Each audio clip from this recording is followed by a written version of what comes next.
All right. What year is this? Number 3? 5. It's the third year of Hot Wings and Hot Takes, correct? Year 3 of Hot Wings and Hot Takes. We are here, and there's a lot going on. It's a beautiful set done by Chris and Eric. Fantastic job. Can we just give it up to everybody, Chris and Eric?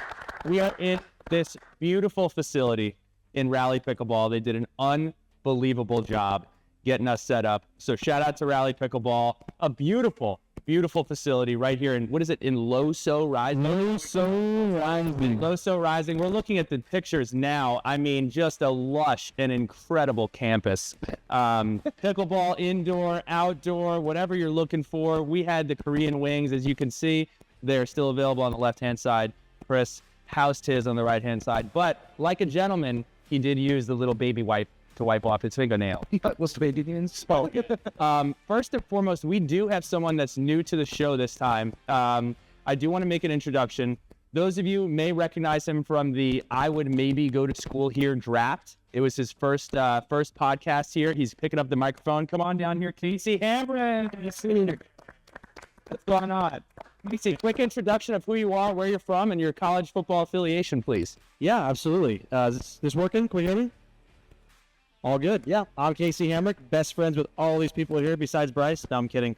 No, but I am born and raised in Columbus, Ohio, live in Charlotte, North Carolina. Became great friends with the Hokie community. A lot of respect for what they do on game day. Hoping for a good season for them. Hoping to go to a couple games this year, but really appreciate what they bring to the atmosphere here. Casey, thank you so much. Appreciate it, Sean. Casey is going to be doing the hardest job out of everybody. He is going to be filtering through the questions and the comments that come in, displaying them on the screen. We will have 2 opportunities, 1, 2, where your questions will be read aloud in Casey's beautiful voice, and then we will respond to them. So please do, over the course of the show, submit your questions. We will take them. I can't promise we will have a correct answer or even a good answer. Just know that we will take them. So, Patrick, should we kick this off with some intro? It's like the first Zoom call on the first day of work. We got to pass the ball around, but we're all sitting here together. Share a fun fact. Fun facts prepared, but we do have some bad takes from last year. What our friends here are going to do, they're going to say, name, hometown, where do you call home now, graduating year from Virginia Tech, and then we're going to finish it up with, what was your worst take from last year? I'm going to see when I go. I already forgot what you Let's start with you. Okay. We're going to go this way. Okay. Colby. Oh, I'm going first? Yeah. Okay. What is the first question? What's your name? My name is Billy Ray Mitchell. I hail from Westwood, New Jersey. Currently live in Charlotte. Fired up about it. Just got back to California. Next, what was the other question? What was your graduating year? Graduating year 2018, and I do have my awful take. So I did say last year that Brennan Armstrong and Riley Leonard would finish with more yards than Drake May and Heisman finalist Jordan Travis. Did not happen. I can take some partial credit because Riley Leonard did get a little banged up, but Brennan Armstrong, objectively speaking, was awful. So bad take by me. I own it, and that is what it is. All right, Bryce, you're next. First, who were you going to tell us that you were running for the local political office? When did I do that? It's your little monologue. Did you like it? Well, I really enjoyed sitting next to you, knowing that it was the first time that you saw it, because we got some. What was the biggest trouble? The Ireland got you. that you're being so professional. I didn't know what to do. Nice. Sorry, I had to get that in there. My name is Bryce Chalkley, from Richmond, Virginia, originally. I live in Charlotte, North Carolina, as well. I graduated in 2015. My worst take last year was I said that Clemson was going to finish the season unranked, which they did not. And then I said that South Carolina would finish inside the top 10. I think they went 5. No, that's your camera. I'm not used to 4 cameras. There's a lot going on. South Carolina not only did not finish the season in the top 10, they actually finished the season with a losing record. They ended up 5-7. So that was easily my worst take there. But you had some good ones. I think you went 3 for 4 last year. I think I hit on a couple. It was a good year, but you're unfortunately here. You're remembered by your bad take, not your good ones. 2023 was a hot year for Bryce. Hey everyone, my name is Pat Green from Basking Ridge, New Jersey. I now call Charlotte home as well. I graduated in 2017 from Virginia Tech. My worst take last year was that Daquan Wright would finish third team All ACC. Daquan Wright was one of the few pass catchers that did not have a receiving touchdown, and he was also one of the only guys who left Virginia Tech to find greener pastures. So I think we could call that a bad take. It's any greener than Blacksburg, Virginia, but we'll see. Okay, gross. Like, going Apple. Just so tough. Guys, Griffin Parker, originally from Baltimore, Maryland. I call Memphis, Tennessee home now. I was in Charlotte for a long time with these guys, but just moved out of Memphis, Tennessee this year. I graduated in 2012 on the old head of this group, and my worst take from last year was that we were going to have a 4-game win streak that landed us in the top 25, which just didn't happen. Dead after week 2. It just didn't happen. Hokies did get hot, though. Just didn't get in the top. All right. Guess up next up. Yeah. No one's gonna rip on Griffin. My name's Chris Regan, from Blacksburg, Virginia. Like townie, as some may say. Have never been to the underground bar though. Charlotte, North Carolina is home to me now, along with most of these other guys. Graduated in 2015, and my worst take from last year, which, I mean, these guys didn't like it, but I said that the coin toss result would directly correlate with the results of the game. My take was that it would be 83% correct, and it was actually probably like 15.5. So that was my bad take. They didn't like that it didn't involve the players, so I'll accept that one. I tried to be a little more serious this year. Of course. Well, thank you for owning that, Christopher. We are super excited. I do want to extend one shout out before we get started, and that is to Whitley's Peanut for sponsoring the show. Please go check them out at whitleyspeanut.com. We have a nice commercial coming up for you midway through, so I can use the bathroom. You can take a 10% off your order with the code TAKE10 over at whitleyspeanut.com. Shout out to Whitley's. Shout out to my guy, Brett Stead. They do awesome stuff. One last announcement. Sons of Saturday. We are officially launching the Section 5 Club. This is an affiliate program. It is a fan program. It's a community. And for basically the way that we're viewing it is if you have gotten $5.55 out of your Sons of Saturday experience, we are asking you to help fueling the ability to continue to do the things that we do in building the community. Over the last year, we have done 3 road takeovers, 2 times over at Rutgers. It's a ton of fun for women's basketball. Still fun up until kickoff when we did play football. And then over 1,000 Hokies are in Nashville, whether it be through a hotel, whether it be at our event, whether it be at the game. Sons of Saturday has made $100,000 in NIL contributions and also working with local businesses in the community. So that's our ask. You get $5 of value from the Section 5 Club. Please consider checking us out. We have the link on the screen right now. And any other comments there, Pat? Anything else? Yeah, we do have a giveaway. I was going to say, we are going to be giving a pair of Clemson tickets in the next 24 hours to anyone that joins the Section 5 Club. So to one of our new members in the Section 5 Club, check out the link. But it's also, an opportunity where we can give back to the Virginia Tech community that absolutely loves our content and that we absolutely love. We're going to have some cool giveaways to our Section 5 Club members as well. And what do we say? We will never charge for content. We're not going to do it. It's always going to be free. You support, great. If you don't, we still love you. We just want Virginia Tech to be great. So without further ado, it is time to dive into the takes this year. But before we do that, Bryce, can you give us some rules? Can you give some ground rules? Some rules. Before I share the rule, are we not going to make fun of Rieger to hold the ball tight here? I thought he had pretty good form. I thought he had pretty good form. You might The ball not allowed. hey, No trinkets on the desk. maybe I'm just jealous. 2 minute rules here. Do you want to hold the ball when you give the rules? Form would be much worse. Bryce would hold it like this. Got it. Zing. Speaking of staying on topic, the rules. So we're going to just go over them real quick. They're very brief. The first one is we're going to be concise and precise with our takes. We're going to be, they got to be quantifiable. Why are you looking at me? Sorry, it's kind of natural. I'm working on the camera too. They got to be quantifiable. They can't just be broad. They got to be on topic. So I know we love our Hokies and the pros, but we're not going to be wagering on how many touchdowns Khalil Herbert scores this year. Yes. And the last one is there's going to be no interrupting. I don't care if Rieger makes an outlandish take about our third string tight end. We're going to let him finish. Okay? Now I'm looking at you. I'm going to take that as a suggestion. Can I clarify something? So we're allowed to make outlandish takes.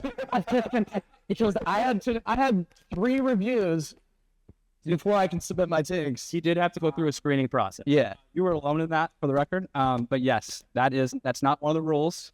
Those are the rules I was made to share. So that's all we have. So let's try our best to stick to them. You know what? You just made the rules and we're winging it on the order. Winging it. You want to pick who goes first and which direction we go? I think we should start with Griff. Maybe work our way this way. Okay. And is this a snake draft or are we doing the regular round rose? Yeah, we'll get lost. You always get lost. Let's go in the first one and we'll go in there. Yeah, we'll wing it like Griff. Wait, I've been a victim of a snake draft not too long ago, so I'm just trying to be cognizant. We're going to need a pitch counter for me. That's it. Griff, you're up third. You're up. It's ready to fire it off. All right, so my first take of the year is that Drones is going to throw for more touchdowns and yards than Tyrod in his senior season. So Tyrod's senior season, he threw for 2,743 yards and 24 touchdowns. Last year, Kyron threw for just over 2,000 yards and 17 touchdowns. So we need to see a 31% increase in pass yards and a 41% increase in touchdowns thrown. I'll give you why. What's fueling that? So I think that the offensive line, returning everybody and bringing in the veteran Cunningham, got to give him a lot more time, a lot more protection. We have, sorry, I'm reading off my phone here. The wide receiver core, I'm going to tell you. So I graduated in 2012, like I said. The wide receiver core gives me flashbacks of having a Danny Cole, a Jared Boykins, a Daryl Roberts in terms of like a Jalen Lane kind of matches up exactly to what I think of Danny Cole. You know, like a small little slot receiver who's fast. And then Jared Boykin, kind of very similar to Ollie Jennings. And then we have an X-Pack. We had last year as well, but the 6'5", big, huge target. So I think that Drones starting every game this year has the ability to best Tyrod in his best seat. Okay. My first reaction, very similar take I have as well. The wide receiver core is the one thing that I think this anchors down. The wide receiver core is unbelievable. I'm also very curious. A lot of this is going to have to depend on what kind of year Bashal Tutin is going to have. Bashal Tutin, in my opinion, is going to be in 1,000-yard back. Whoa, let's not start talking about other people's take. I think Bashal Tutin is going to get a ton of carry. I'm very interested to see how Tyler Bowen is able to handle the spoil of riches. We haven't had a team this talented in a long time. I can't remember the last time we came into a season and there were 4, 5, 6 guys that you were excited to talk about on the offensive side of the ball. So I like the take. Very digestible, and you gave us some percentages. I know you did some math before we came in here. So I think it's a great take. I think it's the best, probably returning wide receiver we've had at some time, if not the best ever. I think the only thing that would probably keep us happening is if Tutin had a record-breaking year or defense gave a lot of short field. But I think it's a great take, and I mean, if Kyron Drones has that kind of year, we're talking about potential ACC Offensive Player of the Year. So high ceiling, a lot of potential there. Pat, you're up. All right. So guys, I think a lot of the takes tonight are going to have to do with our wide receivers. I think a lot of them are going to have to do with our offense in general. But I have a wide receiver take for you guys. In 2022, the wide receiver at Virginia Tech scored a touchdown in 6 of the 11 games. The wide receivers in 2022 only had 6 receiving touchdowns all season. And the messaging was, hey, we really need to fix our wide receiver room problem. Montel Lawrence has done a great job with that. In 2023, we saw an increase. We saw a touchdown by a wide receiver in 8 of the 13 games. Daquan Felton had 8 touchdowns alone in 2023. The bad boys are going to be a huge part of this team. You had Jalen Lee 6 touchdowns last year. Gosnell 3. Ollie Jennings 2 in his debut last year. But there were still 4 games where we didn't have a touchdown last year by wide receiver. Marshall, Florida State, Louisville, and Tulane. You got Jennings back. You got Gosnell back after surgery, and he's recovering well.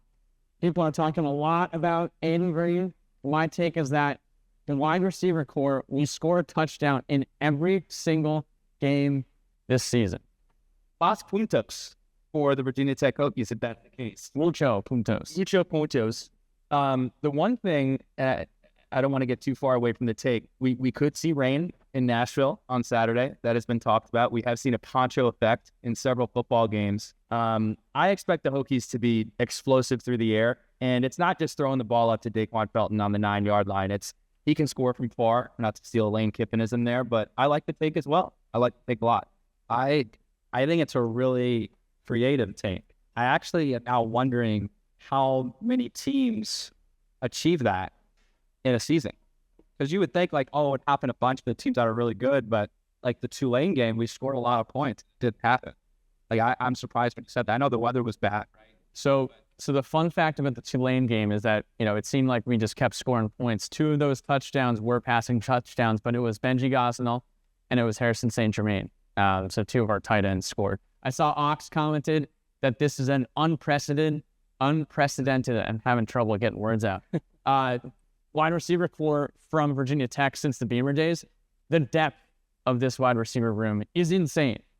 Okay, as long as we're including Isaiah Ward, Cam Phillips, and the Beamer dates, we should definitely clarify that those are Beamer recruits, so we do count them. That's the one thing that I'm very interested to look at. We've been saying we have not had a wide receiver room like this since 2016. I do firmly believe that. The amount of talent that we have, a healthy... it's better than 2016.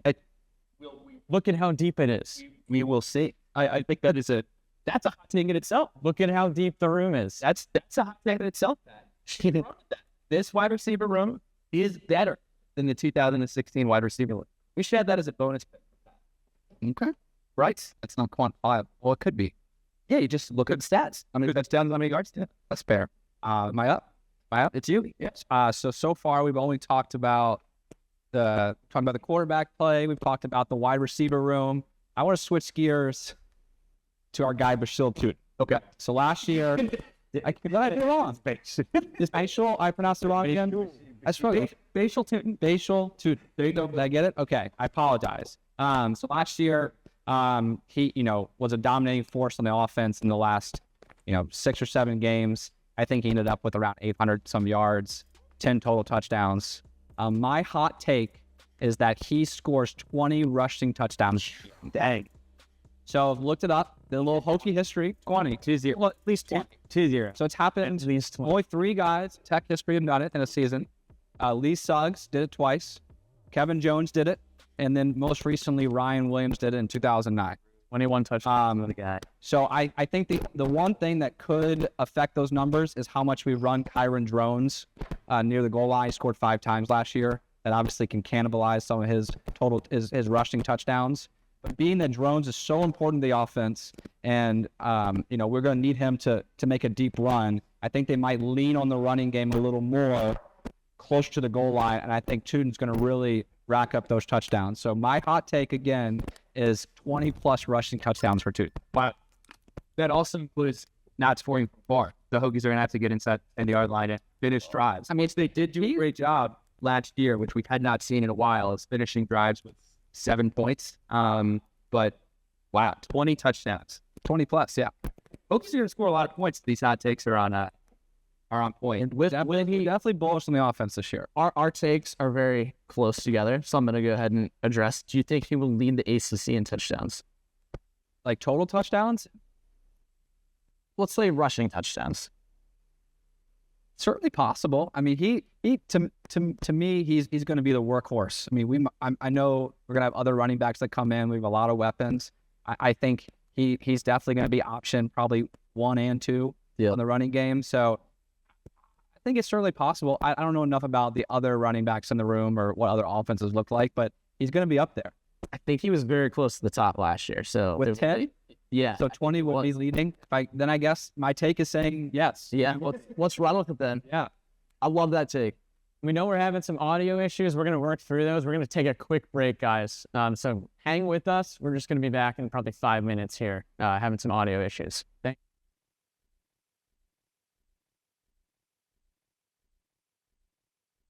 They said it in the Bible. What is that? What is that Bible verse? It says, "Allow the person that has never sinned to be the first to cast a stone." We appreciate everybody sticking with us. We have had some technical difficulties, but we are back. So appreciate you all sticking with us. So I'm going to kick it back with my first take of the day. Kyron Drones to break the rushing yards, or I'm sorry, total yards or total touchdowns single season record for a quarterback. This record is held by Gerard Evans. These are eye-popping numbers in 2016. 4,392 total yards, 41 touchdowns. Now, what goes into this take? Can Kyron Drones get numbers, big numbers, versus horrible teams that we think are going to be horrible? Gerard Evans had 13 touchdowns and 947 yards versus Liberty, Boston College, and ECU because we pulverized all of those teams. Week 1, Vanderbilt had the 5th worst scoring, keeping teams from scoring defense in the country. They gave up 36.2 points per game. Now, another question mark. In 2016, the leading rusher for Virginia Tech was Gerard Evans. He had 846 yards. Rogers, McMillan, and Williams combined for 1,198. I think, again, Tootin has a chance to be an 1,000-yard rusher. So, again, it comes down to how long is Kyron Drones going to be in games if we're doing what we think we can do against some of these teams early on to put up the big numbers that we hope he does, and how featured is Bashal Tootin and how many of those rushing yards does he chomp up because Gerard Evans was put in a position to dominate the rushing game. I just got to say, the Gerard Evans appreciation clips on the TV there. I could watch him throw that fade all day long. That's good fade, especially against Pitt. Well, you also had the ECU swim move, which was unbelievable. The call is unbelievable. The metallic orange helmets were unbelievable. Just a fun opener all day in Lane Stadium. Billy, you took my take and you said, I'm going to make it a bit spicy.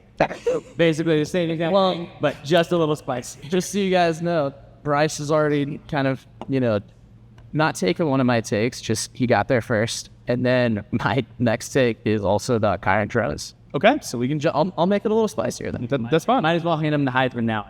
Yeah. All right. Well, my take then, Kyron Drones wins ACC Player of the Year and returns for his senior season. So simply put, he wins Player of the Year. Over the final 3 games in 2023, he rushed for 412 yards and was responsible for 10 touchdowns. 9 of them were passing. He's going to take an even bigger step this year, the 2020 version of Jaden Daniels, per se. That said, despite bringing home ACC Player of the Year, this will not be Drones' last season with the uniform. I know Blue Bloods will come calling. I know his draft stock will skyrocket. I know he was top 4 receivers to graduation. The reason Fontel will mine the transfer portal. Whoa! More on this to come later. And our incoming freshmen, Micah Matthews, Matthew Allen, etc., will be day 1 guys. Next year's talent will match or exceed this year. Drones will stay. This isn't a one-and-done season for Virginia Tech. So he has to win ACC Player of the Year, and he has to stay. And he has to stay. You're making things hard on yourself. Because As I like to do, Bryce. so I didn't get a chance to talk about your take, but to talk about y'all's take together. I think in a weird way, I think winning ACC Player of the Year is more feasible than breaking those records, because I don't think we're going to hope, if we're good as I think we're going to be, we're not going to have to lean on Drones that much to be the guy on every single play. But I love the take for him to be ACC Player of the Year. I'm rooting for it. I think if he is the ACC Player of the Year, he will definitely be in a position to take a step to the next level. Forget the transfer portal. He's going to be playing on Sundays. I mean, And I wouldn't blame him for that. based on the way we're talking right now between Tootin and Drones, we could have 2 Heisman finalists. It's my second hot take. So are they going to share it? Is that our plan? A co-Heisman? First ever. So I'm just gonna let you hold it. Yeah. So you said we'd make a decision when we got to the end of the first one. So do we want to kick it back this way, or do we want to start back at the beginning? I think let's start with Pat. Okay. Let's start with Pat. Interesting choice. And we'll go this way. We'll go reverse, but we'll start with Pat. Okay. That okay with you? Yeah. Yep. You know how clocks work? Good? Okay. Because we're going to have to put the Drones and Tootin conversation to bed just because they're getting so much talk on this. Apparently, we're scoring 70 a game. I'm pretty excited to watch. I think you said that last. Not there yet. Even Casey's excited. He might go to more games now. I'm not there yet. But okay, so 2024. Obviously, we have a firepower coming back, but let's jump in the time machine to 2011. Logan Thomas was our quarterback. He ran for 469 yards and 11 touchdowns on 153 carries. He also ran for 9 touchdowns in 2012. So again, Bryce watered down the heck out of this take. So going to have to increase the stakes a little bit, but my hot take is that Kyron Drones and Bashal Tutin combined for 25 rushing touchdowns this season. Whether it's read option and RPOs, a lot of dangerous weapons on the outside, and Tutin's threat in the receiving game as well. It's going to distract defenses, and they're going to have to stay earnest to the run game. You can make an argument that Bashal Tutin was underutilized in 2023. He only ran for 5 touchdowns last year on the ground, which I think is wild. Drones ran for 5 touchdowns on a 4.9 yards per carry. I'm not saying that Bashal Tutin is David Wilson and Kyron Drones is Logan Thomas, but I think it's really easy to get excited for 2024. I think 25 rushing touchdowns by mark. I have a question. I said Bryce watered hits down. Right? Bryce has got Bashal making up 20 of those 25. No. Oh, you stepped it up to 25? Just stepped it up to 25. Okay. Because I was going to feel bad because I feel like just like last year, I don't want to say I roasted your takes, but I definitely said they were in the lukewarm category.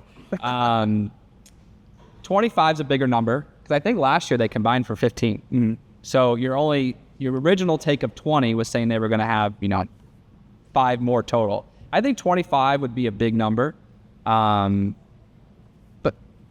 yeah, I like it. I like that you upped it. I'm glad that you did that. I feel better about it.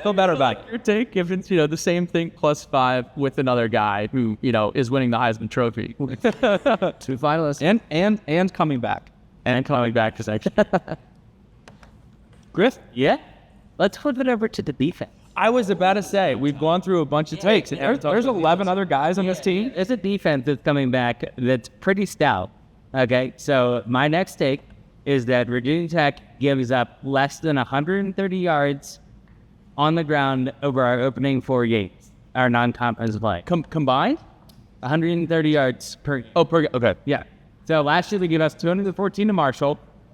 We gave up 109 to ODU, and we gave up 256 to Rutgers. That hurts. We also added Vandy. Everybody laughs at Vandy, but they do have to play in the SEC, and they averaged close to 100 yards a game last year with a schedule that included Georgia, Ole Miss, Missouri, and Tennessee. What's fueling that, Billy Ray? It is the return of APR with its 9.5 sacks. Yes.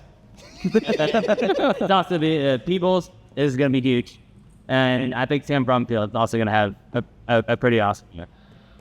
So the take is less than 130 yards or less on the ground over the opening 4 games of non-conference. The only challenge that I see with this take is if you get up big on teams like Vanderbilt, on teams like Marshall, on teams like Old Dominion, they're going to lean into running the ball to get out of the football game. You're not going to see them airing the ball out. I do like the take. I think that our defense has been criminally underrated up until this point. When we interviewed Kyron Drones a couple of months ago, he said, everybody's talking about our offense, but nobody's talking about our defense. And the fact that the offense, number one, is as talented as they are, and they have to go up against the defense is getting that look all year. I've talked about it. When your team across the board has talent, you have to practice against talent. And in certain scenarios where the best player you go against all week is not on Saturday, it's on Monday, Tuesday, Wednesday, Thursday, that puts you in a position to be a really damn good football team. So I like to take Griff, and thank you for kicking it off with the defense. Yeah, I just to go back to what you said, they're gonna, we thought we were gonna have a cakewalk in Marshall last year, but give up 200 yards. So it's like we hope that it's gonna be a cakewalk, but there's a chance that some of these early games might be kind of slugfests, right? Like we're getting our feet underneath us. It's early in the season. It could turn into a 21-14 game, 21-8. There are things that could happen where it's like, we might win. Hopefully we do win. But like I don't know that we're just gonna be crowning ourselves 4-0 right off. So it'd be classic. I think it's a good take. And I think if it happens, we are certainly going to be leaving September or going to the Miami game, which I think still September, 4-0. I think the only thing that could keep that from happening is our corners are so strong. And I just don't know how these 4 teams that we're playing are going to be able to move the ball, trying to pass it the entire game. So they're going to have to probably lean on the run a lot, which they did last year, and they were able to have success in our defense. I think it's the only thing probably preventing that from happening. But I know if it does happen, we will definitely be 4-0 going into Miami week. A lot to learn in these first 4 games. I mean, you guys remember last year, Purdue. Who was the guy? Maccabee? Is that his last name? Who was just running through the middle all night. The quarterback for Marshall had a day. Gavin Wimson and Kyle Monungai on Rutgers. Like, they had their way with us. So plugging those gaps is going to be key in those first 4. Am I up? Yeah. All right, let's go for it. Let's. All right. Orange Effect, the Carrier Dome, and a shot at College Game Day. We played 4 teams, Miami, Syracuse, Clemson, and the Little Brothers up north, with orange as a primary school color. Get out the color wheel. You're concise and precise. Hot take, we beat all of them except Syracuse. The last time we won in the Carrier Dome was 2000. Don't tell them that we've only played there twice since. This is a classic trap game for us. Somehow turning Casey's Kyle McCord into a phenom running quarterback, and it will spell doom in the dome. The upside, we bounce back angrily against a talented Clemson team in Blacksburg the following week. And a bonus hot take here, College Game Day will still come, and Metallica's bus will still be seen on I-81 heading towards Blacksburg. So I have. There's a lot of things that. Let's talk about it. There's also hold on. First domino. So I know we put up a bullet point on what the take was. I feel like we need to break down of all the things you're not guaranteeing, but predicting to happen. We lose on the road to Syracuse. It's just scorching hot take. We're so excited, right? College Game Day. As an undefeated. College Game Day still comes. We beat Clemson and Metallica's, maybe not in attendance, but in the area. Is that correct? Did I yeah. All my notes right? I think we're undefeated until Syracuse get hit with their trap game in the Carrier Dome or whatever it's called now. And then we come back and beat Clemson, and we're a 1-loss team going to the ACC championship. So I know it took us a long time to get here. I would probably take that though. I mean, it would be a really tough week going into Clemson, but we would be 9-1, potentially controlling our own destiny, heading to celebrate Pat's birthday at Duke. Is that weekend? It might be another weekend there. Not sure. Yeah. But I would take it right now. Rigard, I love you. I love how all your takes have a part 1A, 1B, 1C. Like, you got to really pay attention to get there. But I think it's a good take. I would take it. All right. I would take it. You don't know how much that means. Yeah. The only thing that I do want to say, and it's not just because Casey's here, he has been pounding the drum on Kyle McCord. I think for a bunch of people, it was very easy to just watch Ohio State and be like, oh, the one thing holding Ohio State back is Kyle McCord. Go ahead. I just welcome you. Go on ESPN and look at Kyle McCord's numbers. Like, I'm just encouraging you to pull them up, look them up. Kyle McCord is not awful. Kyle McCord, we talk about Kyron Jones's touchdown to interception ratio. Kyle McCord is right on par with that as well. Syracuse is, I think, one of the most interesting teams in the ACC. So excited to see how that pans out. What a journey to get to that take. Speaking of the journey, so you like the take that you think Syracuse could be a trap game for us? I got to be honest. I don't want to call it like hokey PTSD, but I think every single team that we play that we don't think is good is a trap game. I mean, Yeah. I was asked a question a couple weeks ago that when will you know that Virginia Tech is back? And it's like, one of the things of Virginia Tech being back is losing one of those games that you're not supposed to lose. I hope that back we sans that we can push that off to the side. Yeah.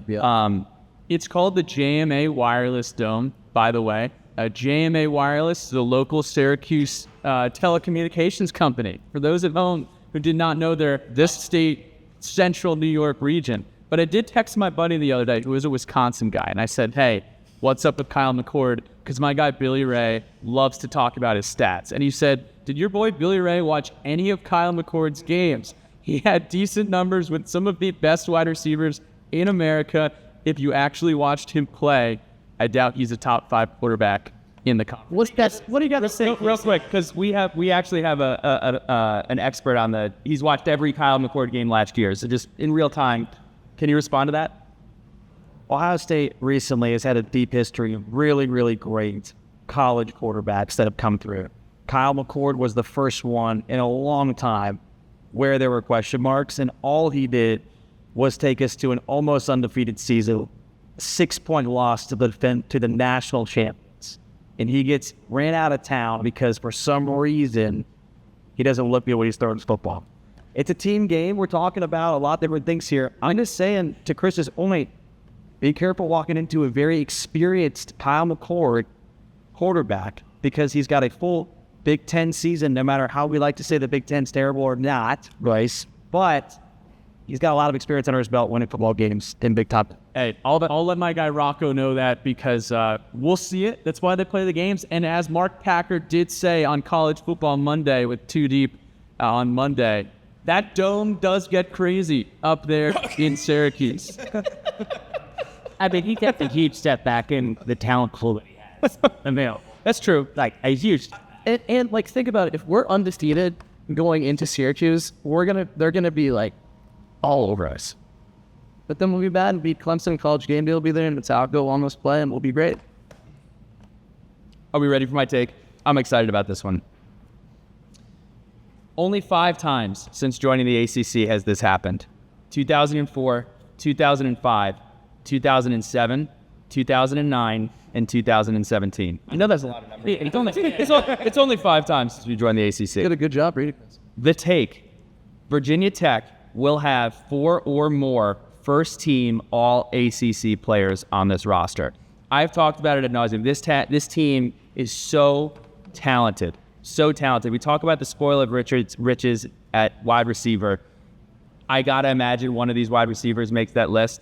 You look at the defensive line, you have Peoples, you have APR, you have Kyron Drones, who has a chance, Bashal Tootin. If he's putting up some of the numbers that we're talking about at this table, he's certainly going to be a first-team All-ACC player. Defensive backs, Mansour Delane, Dorian Strong. I'm excited about Jalen Stroman. Don't know if he'll be first-team All-ACC, but I think he's going to have a great year. And then also, we love our sons of specialists. We got Peter Moore, who's been around for a long, long time. We got John Love. I mean, I totally see this team. We have had a couple of years now where we're not being represented on the first, second, or third team. We got some honorable mention action going on. And I think that the Hokies have a real shot to put 4 guys first team All-ACC this year.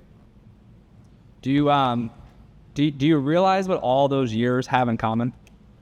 So we played in the ACC title game in all of them. I think we won it 3 or 4 of those times. So I think those kind of go in tandem there. I think it's a great take, and I think it's what's needed for us to play in that game. I think we have a lot of talent that easily could make that team. I know Clemson has dominated it for the last couple of years, but I like the take. I think it's great. I think we have the talent to do it. Do you want to spice it up and tell me who the 4 will be? Are you just blanket stating the name? He kind of named them.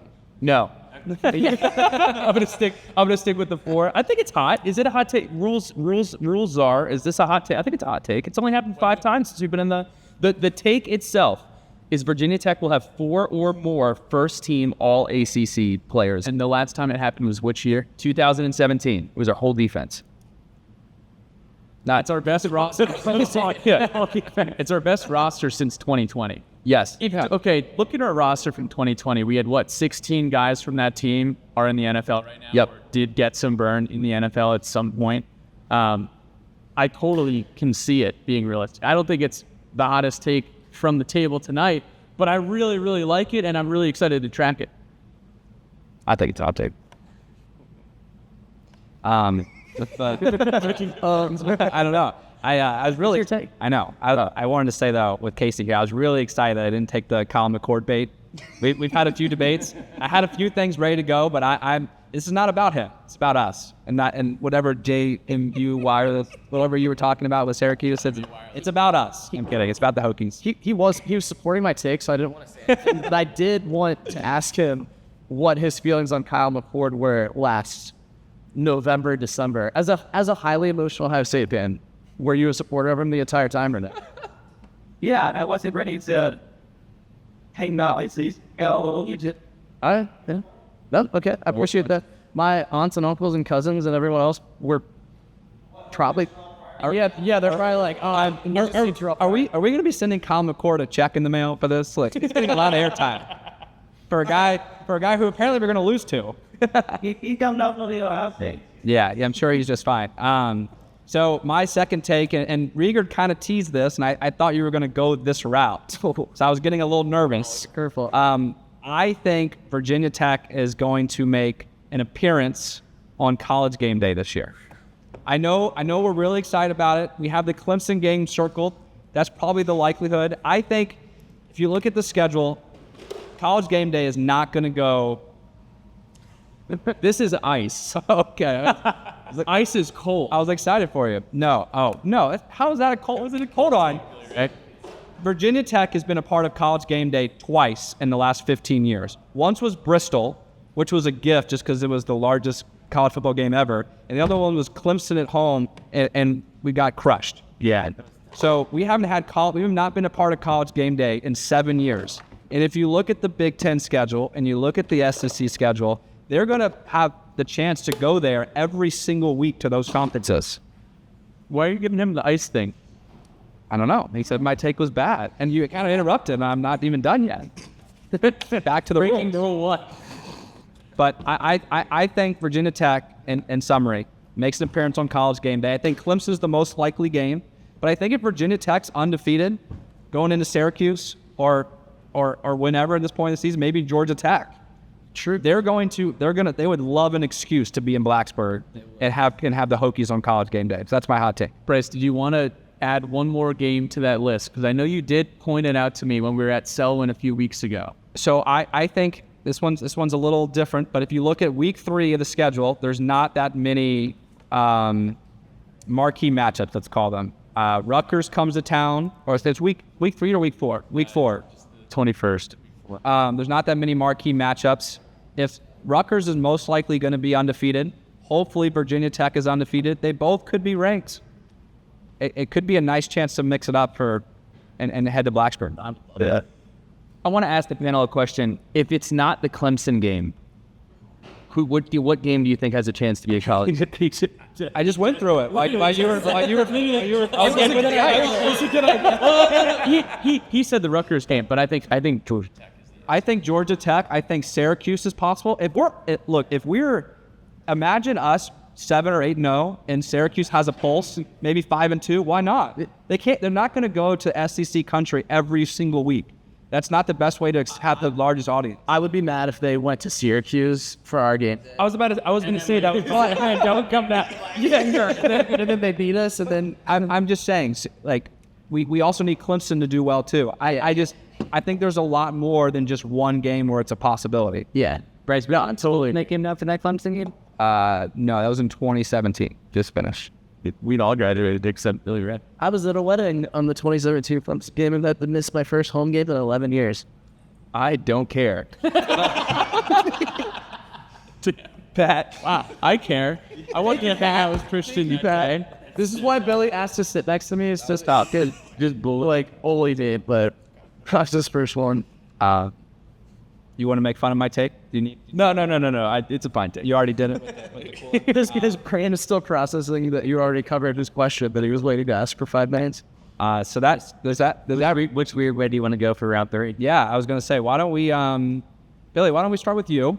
Hey. We'll go. We'll just go this way, and Rieger will go last. Tough. I want to hear Rieger's take. Oh, we have to do fan questions. It's fan question time because it's after round 2. So let's, Casey, can you just flash them on the screen? I know we're a little mic light right now, so throw them up on the screen. Does this wide receiver core rival Bucky, Ford, and Phillips? My answer to this question is I have to see it first. Isaiah Ford and Cam Phillips are the two cold answer. It's I'll know it. I'll know it when I see it. That takes all the fun out of it. yes. Give me all three of those guys played in the NFL. They were all drafted. Okay, so give me an answer. Is it yes? My answer is it's yet to be seen. There's not enough data. And this is not how this is no. You come with the hot takes, and then there are questions. You answer the questions accurately. To just say, yeah, this unit's better than Isaiah Ford, who held the record for most receiving. What I'm saying, we're not giving hot takes. Yes. Yeah, if they all have like incredible years. I think yeah. Billy's right. I mean, unfortunately, Ollie Jennings got hurt early. Daquan Felton had a great second half. Daquan Wright transferred. I mean, the talent's there, and I think they're going to be awesome. Can we, like, matter of fact, say they're better than that core? I'm not sure. But I get the pause. I get the pause. Oh, that's not sexy. Just be a no. You can't say to be determined. I can. I just did. No, you can't. It's a question. This is right now. For what you've seen, the film that you have. What is your answer? My answer is no. Ollie Jennings missed all of last year. So do they have a chance to get there? Yes. But this is kind of like the first take thing when you come on and, Deion Sanders wins against TCU and then everyone's like, is Deion Sanders the best college football coach we've ever seen before? It's hyperbolic. I think the answer is yes, and I think that we're deeper than that group also. We're certainly Look 6 deep. I think we're deeper. certainly deeper. There's no question. I think the ceiling is high.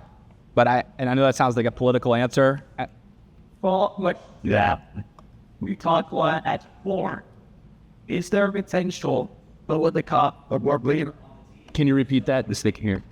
I can't pronounce that. Is there a Bolitnikov Best wide receiver. Is there a Bolitnikov winner on this team? I find that very challenging because when I think back to Bolitnikov winners, it is a wide receiver who stands head and shoulders above everybody on their own team. To your point, I agree with you. This wide receiver roster is deeper than the 2016 team. I don't know of I haven't researched every team, but I don't know of a team that has a deeper wide receiver room than Virginia Tech has. And if you think about it, think back to some of the Bolitnikov winners. You had the Washington dude from Oklahoma State. Why? Well, the only time that it wasn't that way was Ohio State. Marvin Harrison Jr., he was on a wide receiver core that was awesome. He's trying to say, okay, sure. You're right. I'm sure I'll hear about it from Casey all week. But my point is, Bolitnikov winner is usually on a team where he's head and shoulders above everyone else, and he's getting the most targets.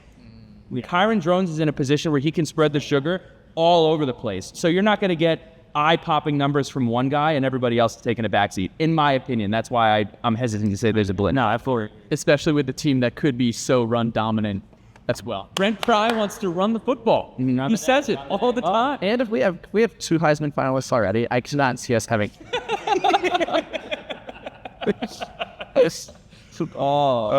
got another one. Line going to be better. Yes. Yeah, like unequivocally, yes. I think this offensive line all year has been talked about. Everybody has said this offensive line is trash. Everybody has said this offensive line was not that good last year. Here's the deal. They've heard it all year. We got Bashal Tuden, and the offensive line transparently was not as bad as people were saying that it was last year. Dominated the Syracuse game, dominated the Tulane game. You got guys like the Moores who've been playing together for a long time, and you also have guys who are growing with the program. John McLaughlin started his first ever game against the University of Alabama. You had a guy like Christian Darrisaw who played really, really a lot of snaps early in his career. He's got one of the richest contracts in the NFL. I'm so fired up for this offensive line this year to just shut people up. Because all they've heard is how horrible they are. People are calling Parker Clements out saying they're going to fight him in the street. No, you're not. He'd crush you if you fought him in the street. I can't wait for this offensive line to get out and punch people in the face all year.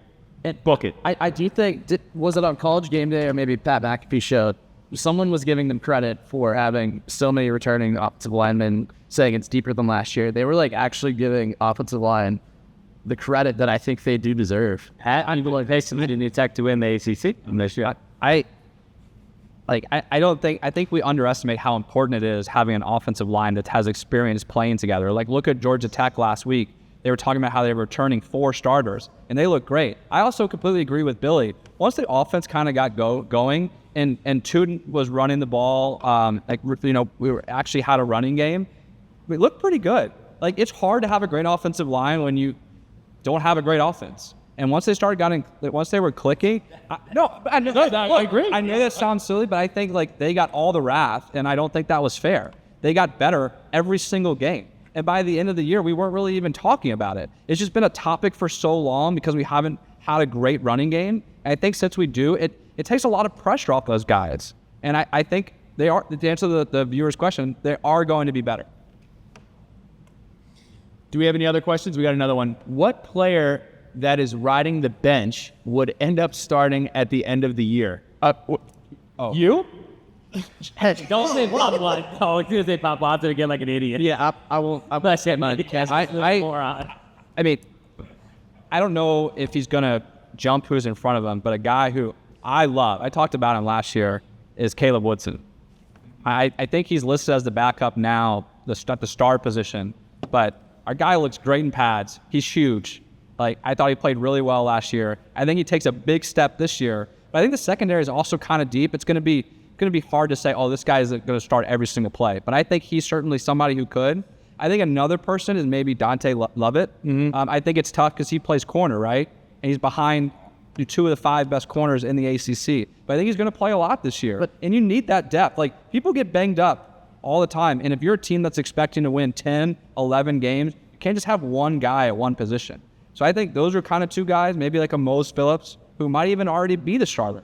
Like, we're hearing a lot about him. So I think the secondary are the guys that I think are going to really step up, and those are some names that I'm thinking of. And traditionally for Tech too, it's always been your nickel or your boundary corner who've shown, kind of the second or third guy up who all of a sudden break out of nowhere, right? You have your lockdown guy. We luckily have 2 of them. So I think the nickel, Lovett, could come into play there. What I could also see too is I don't know if this classifies as someone who's warming the bench, but I think this team for the first time in a long time has the ability to play young guys, not out of necessity, but because we're bringing in such talented players. A guy like Aiden Green might not start at the beginning of the season.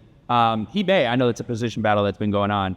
The depth chart came out. It's escaping me what our starting wide receiver group is. But you look at a Chance Wiggins, you look at an Aiden Green, you look at some of these guys, we're going to be able to rotate young guys in like a Dante Lovett to get minutes. I think it's not a bench warmer situation. I think we're going to see some young guys that are talented enough to play right now, not just need to play because they're better than everybody else that's on the roster. I'll give you just one more name real quick, is like a guy like Bradshaw.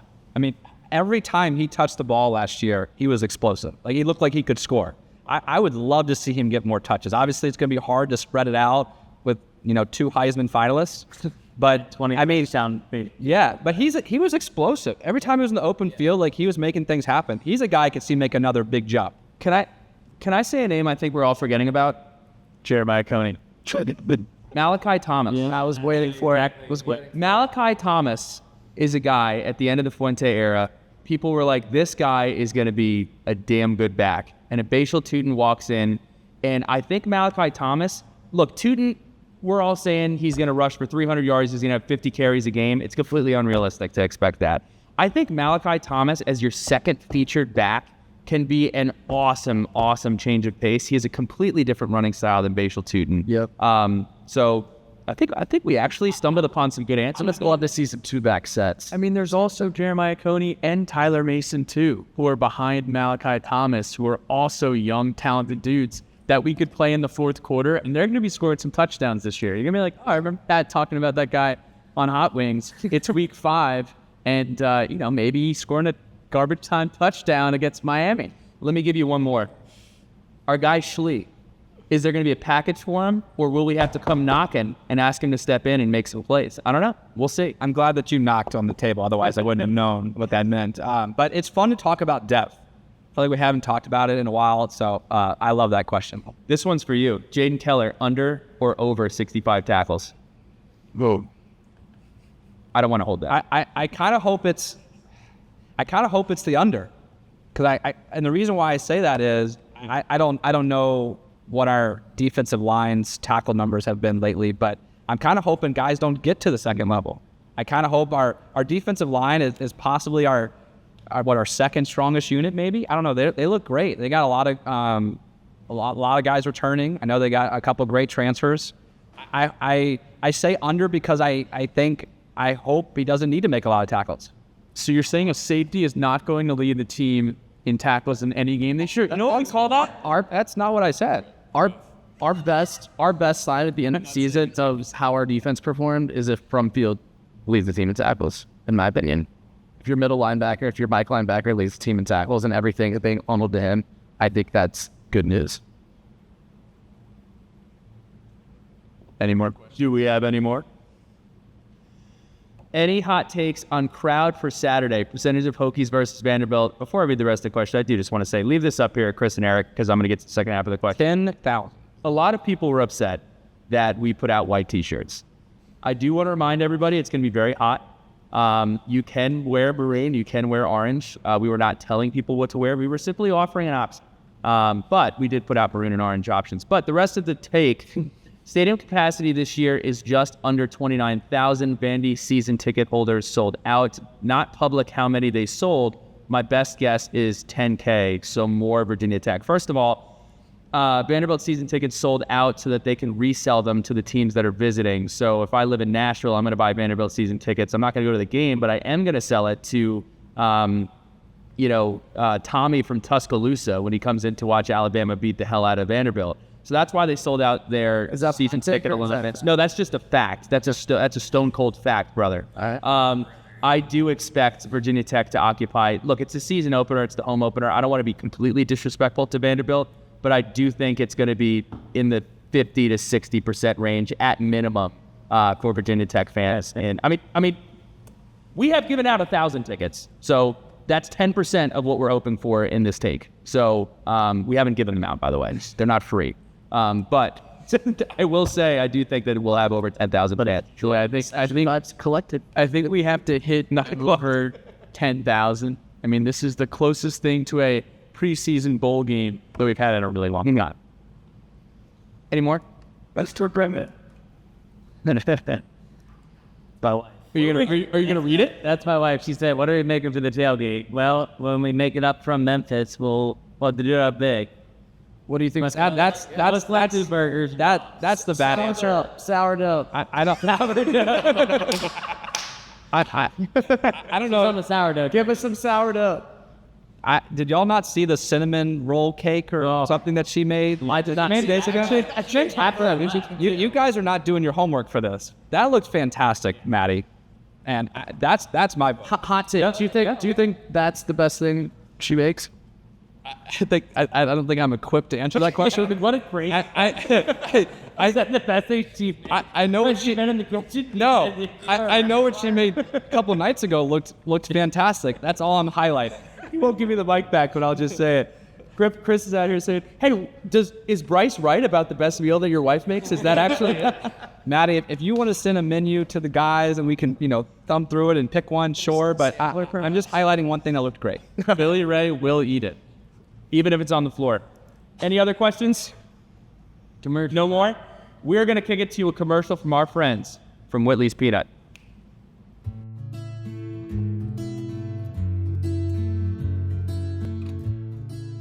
Today, we're still cooking the peanuts the way my father did back when I was growing up in the 70s and 80s, and nothing's really changed. It's the same process, just on a much larger scale.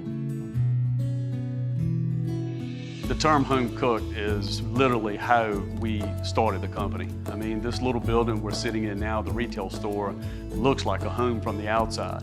And because we cooked them literally in our house growing up, we decided to use the word home cooked.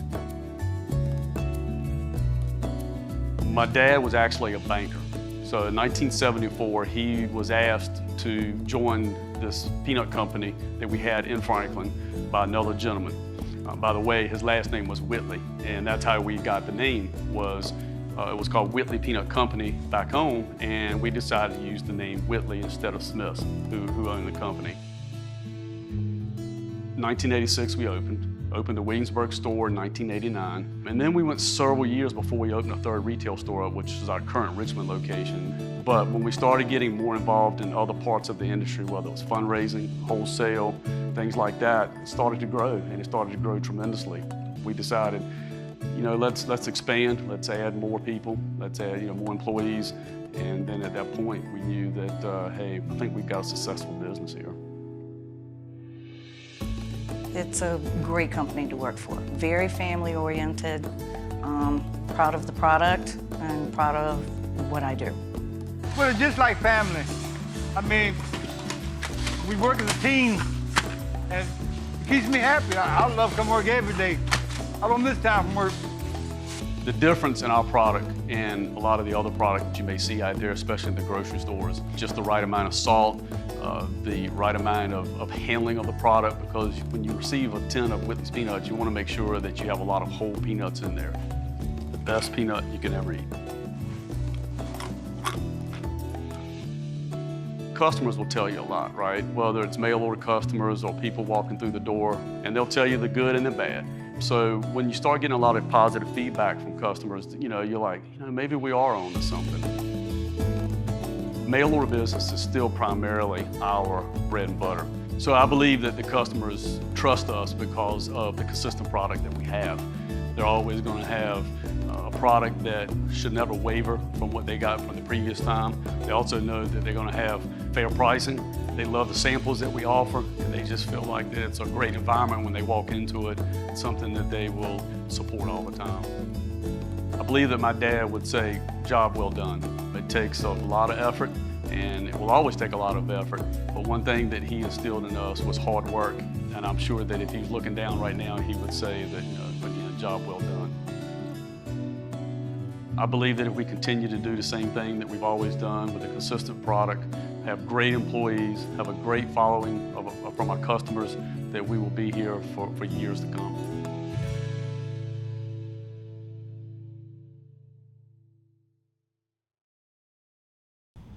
Thank you so much to our partners at Whitley's Peanut.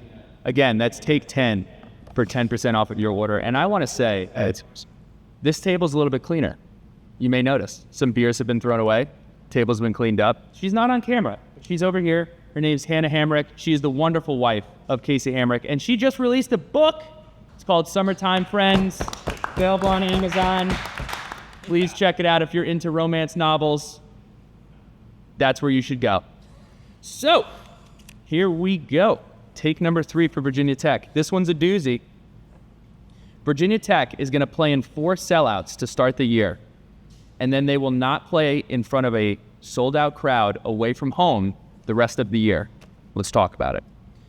So I think we can all agree, barring a disaster, Virginia Tech is going to sell out every home game this year.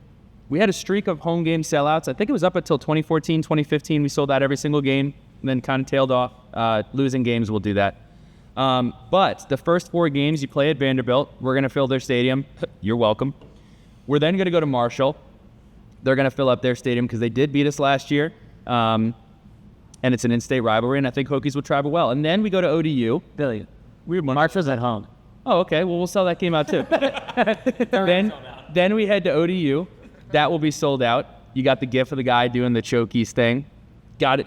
You got to beat ODU. I really, my dad called me the other day. He's like, none of this nonsense. I can't have any nonsense. I was like, Big Russ, you're right. And then we have Rutgers. Those 4 games will be sold out.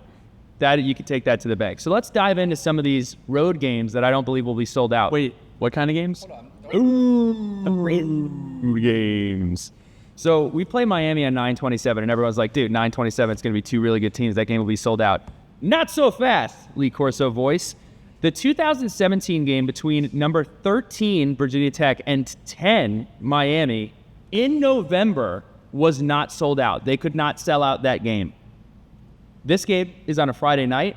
I think most Miami fans will either be at the hookah bar or celebrating or being upset with the result of the Yankees finish in the playoffs. So I do not see that game being sold out. And then let's take it hopping on a jet plane across the USA. They were half full for Washington when Stanford played them at home. So I do not see Stanford packing that stadium. I do think a lot of Hokies are going to make the trip out west. So go west, young man, if you're a Hokies fan, but it won't be sold out. Syracuse, the Orange. I mean, College Game Day might be. If College Game Day is there, it'll be sold out. But they will not be there. Syracuse's last sellout was in October of 2022, and they have had 10 sellouts in their school's history. That's a crazy stat, by the way. 10 sellouts in school history. Poverty. Are any of those sellouts when the round ball was the ball, not the oval one? I think we're getting into it. And then lastly, Duke. They don't care. It's going to be a Pat Finn birthday celebration And I'm not saying they don't care because I think Manny Diaz is not a good coach or because I think that Duke's going to be awful. I think Duke's actually going to be okay. But Duke doesn't care about football, and they're double not going to care about football in late November when basketball is being played. So that is my take. Virginia Tech plays in 4 sellouts to start the season and then does not play in front of a sold-out crowd for the rest of the year. So You're already halfway there. And The two, we've already sold out. in record plan. Oh, But you guys are sharing a mic. Oh, I thought we were. Is this one not work now? Oh, okay. So to be clear, Billy, is this working? Yeah. Oh, okay. So to be clear, guys, Billy's hot take is that the Hokies are going to play in 4 subpar venues in the second half of the season, including the Carrier Dome, sponsored by some regional wireless company. Yes. okay. Okay. You already 50. Again, I'm gonna repeat. You're already 50% of the way there. It's been 2 of the home games have already sold out. You're halfway there. You're halfway home. We haven't even kicked off yet. I'm rooting for You're you. halfway home. No, I think you guys are missing it. I think you're missing the take. The take is that we're going to sell out all of our games, and we will only play in front of sold-out crowds in Vandy and against Old Dominion. But there's a very high probability of that happening. Yeah, right? you've already told us why every game last year didn't sell out. 50% of the way there already. Where's the ice bucket that you pulled out for? Can we need some more variables. Like you need to talk about like Chief Osceola just busting out onto the field at Miami. All right, I'll wave the flag. This is a bad take. Can I get some credit for my hookah and Yankees line? I should be excited about that. I think a hotter take would be that it would snow inside the Carrier Dome during the Syracuse game. That would have had me on my edge of the seat. The game that you said was like, yeah, we're gonna play in half sellouts half the year. That's fine. No snow inside the JMA wireless. Can I just say, and this is a message to the ACC, I'm looking at camera. I don't know what we numbered it, but I'm looking at that camera. ACC, like we're trying to say that we're going to stick around. The ACC has staying power. And Virginia Tech holds up their end of the bargain. Clemson holds up their end of the bargain. Florida State holds up their end of the bargain. Some of you clown programs like Carolina and Duke and Syracuse and Miami, y'all want this year, oh man, the ACC, it's such a great conference, we should hold together. It's a great conference because schools like Virginia Tech, Florida State, and Clemson exist. Please go to the game. It's not that difficult. Your stadium is not that far from where your campus is, except for Miami. Yes, I get it. Coral Gables, weird situation. Orange Bowl got knocked down, RIP. But ACC, you got to do better. Show up to games to watch us and our 2 Heisman finalists come into town and play against your team. That's all I'm asking for. Miami plays in Miami Gardens. But the school is in Coral Gables. Yeah. I think you'd honestly be surprised how rare having sellouts is. I'm sure there's plenty of Big Ten, SEC schools that don't sell it out every week. I'm just telling you, Starksville probably doesn't happen every single weekend. But no one's playing their whole life around a 4-8 Mississippi State team. I'm going to tell you right now. Have you been to Starksville? They plan every bit of their life around this. Hey, I was kind of hoping KC would be our real-time fact checker. He can do that. He can let me know. I would be surprised if they sold out every home game last year. I don't even know the record, but I would be surprised by it. So we'll find out. Yeah, we should come back to that, Casey. Yeah, Casey. No. I gave a pretty. I felt like I gave a pretty specific example with the Bulldogs. We'll start with there, and then we can say, "Hey, Bryce, you were wrong," and Billy's rant about the ACC stadiums was right. I'll welcome it. I'll say I was wrong. Moving back to the offense. We're on take number 3, right? I think so. Yeah. I think so. So, back on the offense, back to the wide receiver room that we've talked about so much. So I was looking at stats.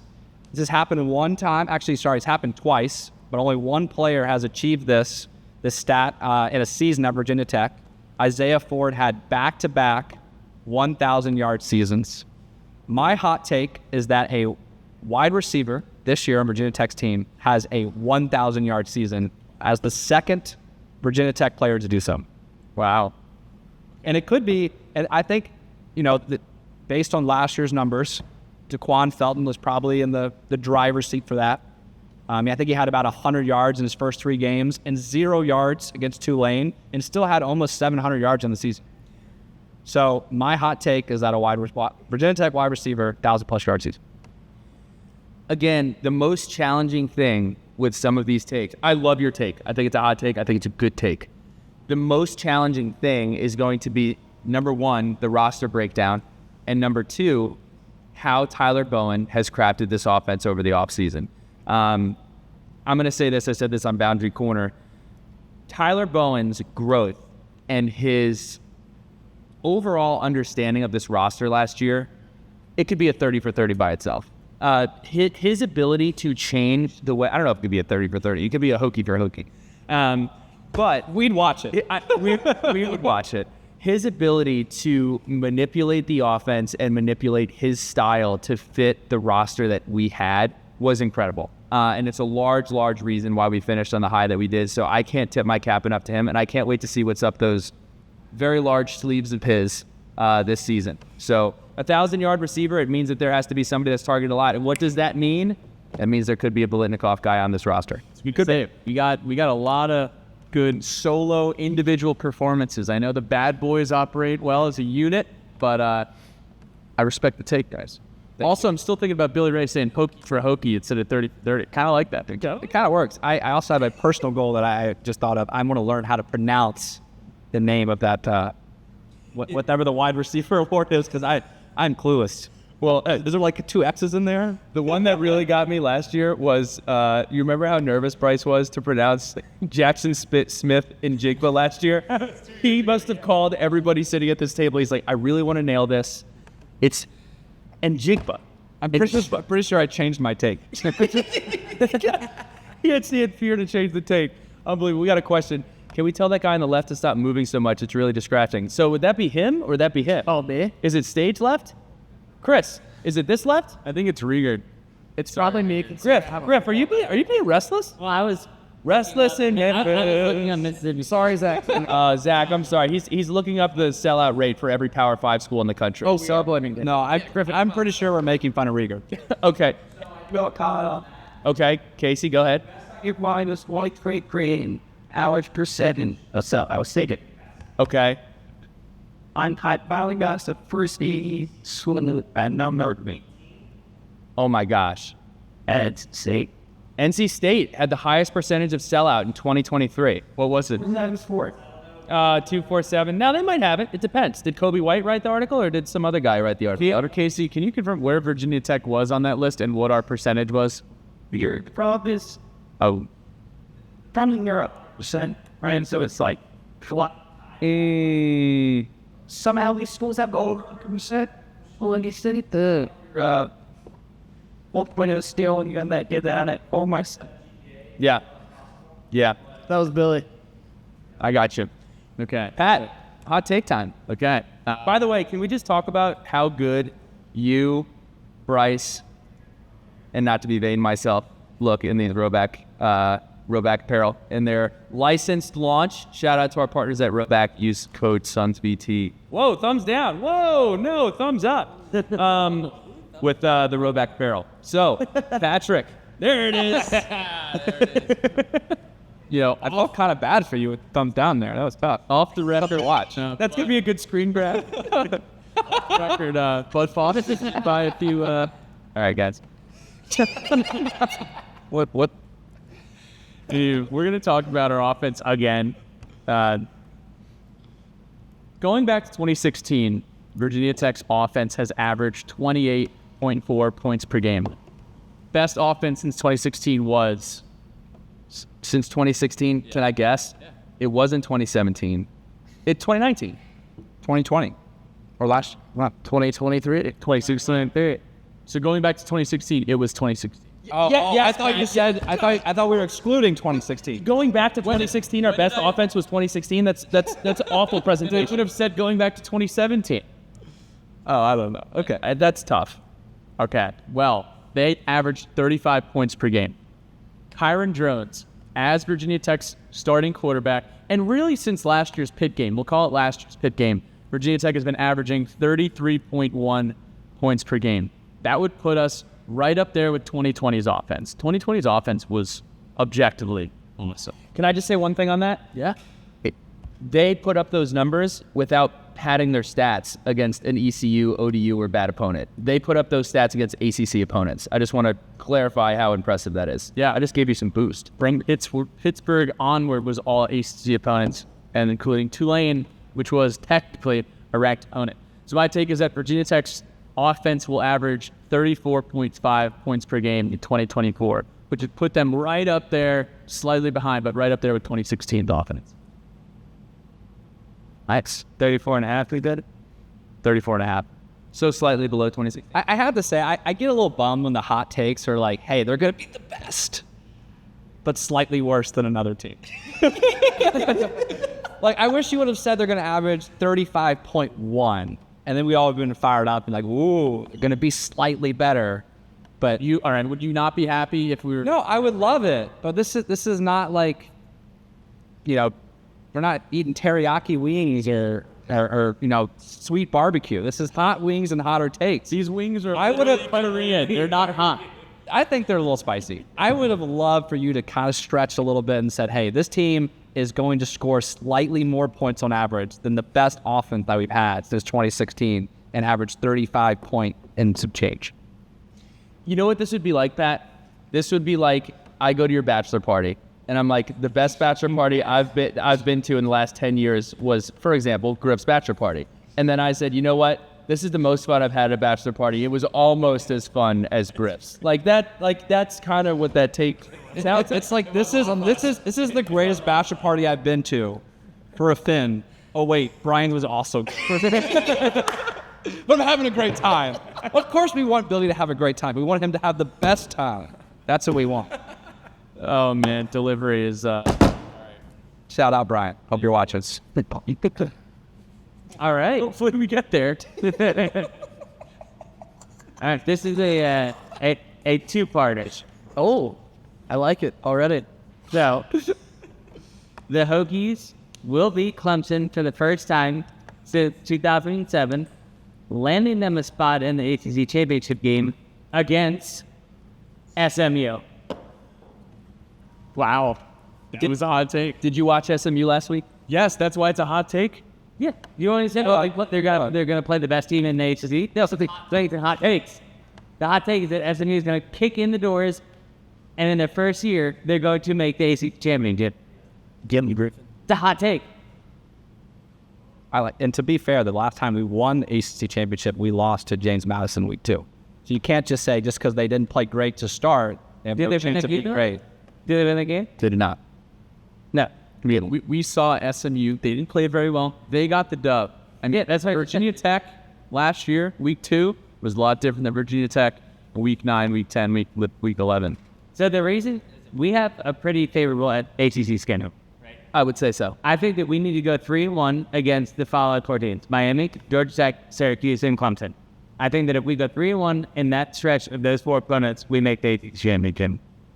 Yeah, I agree with that. I think it's a great take. I don't know if it's going to be SMU, but I think the ACC is definitely shaping up this year to have 2 teams that we haven't seen in the title game in a while. It could be an NC State. It could be a Louisville. I mean, Georgia Tech even looked great this week. I don't think they're going to be the team, but I'm just saying I think it's going to be probably a matchup between 2 teams that haven't played in the ACC championship game in quite some time. Shoot, I would love if it was Virginia Tech Miami. How fun would that be? That might be our chance at College Game Day. We didn't really dive into that, but that's possible too. So I think it's a good take. To answer your question, it would be fun if that was the ACC championship. I like the take. That would be quite the story, that SMU loses to Boston College in the Fenway Park Bowl and then comes back and punches everybody in the face and is in the ACC title. Good take. I guess my reaction sometimes is really dumb. Like, you'll say something. You said it. I never thought of that, Billy.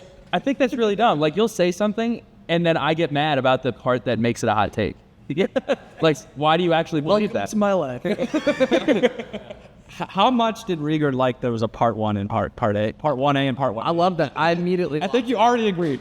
Immediately locked it. So are we up at you? think we're up at mid. Uh-oh. Watch out. There is this is my alternate because the Bay Schultz Uden just Heisman finalist. Real quick, on alternate, Mm-hmm. do we all want an orange jersey? Oh, that's actually. Did you read my screen? Yeah. No, you have that private. You have that privacy girlfriend screen on. I can't see your screen at all. It's low light. Oh, okay. Your battery serving mode. All right. It has like 37 takes just ready from the hip. The creative juices were flowing. Then I had hot takes, and then I was like, oh no, these guys probably will only give me like honey mustard and ketchup to diss my wings in. What? Hold on. What? I'm not allowed to have spicy takes. All right, hit us with Like, all right. We'll argue about this later. All right. Hot take. This one's simple. Tootin's rushing yards per game at home will directly correlate with number of Benny's pizza slices sold. 35 slices equals 1 rushing yard. 3,500 slices sold, 100 rushing yards.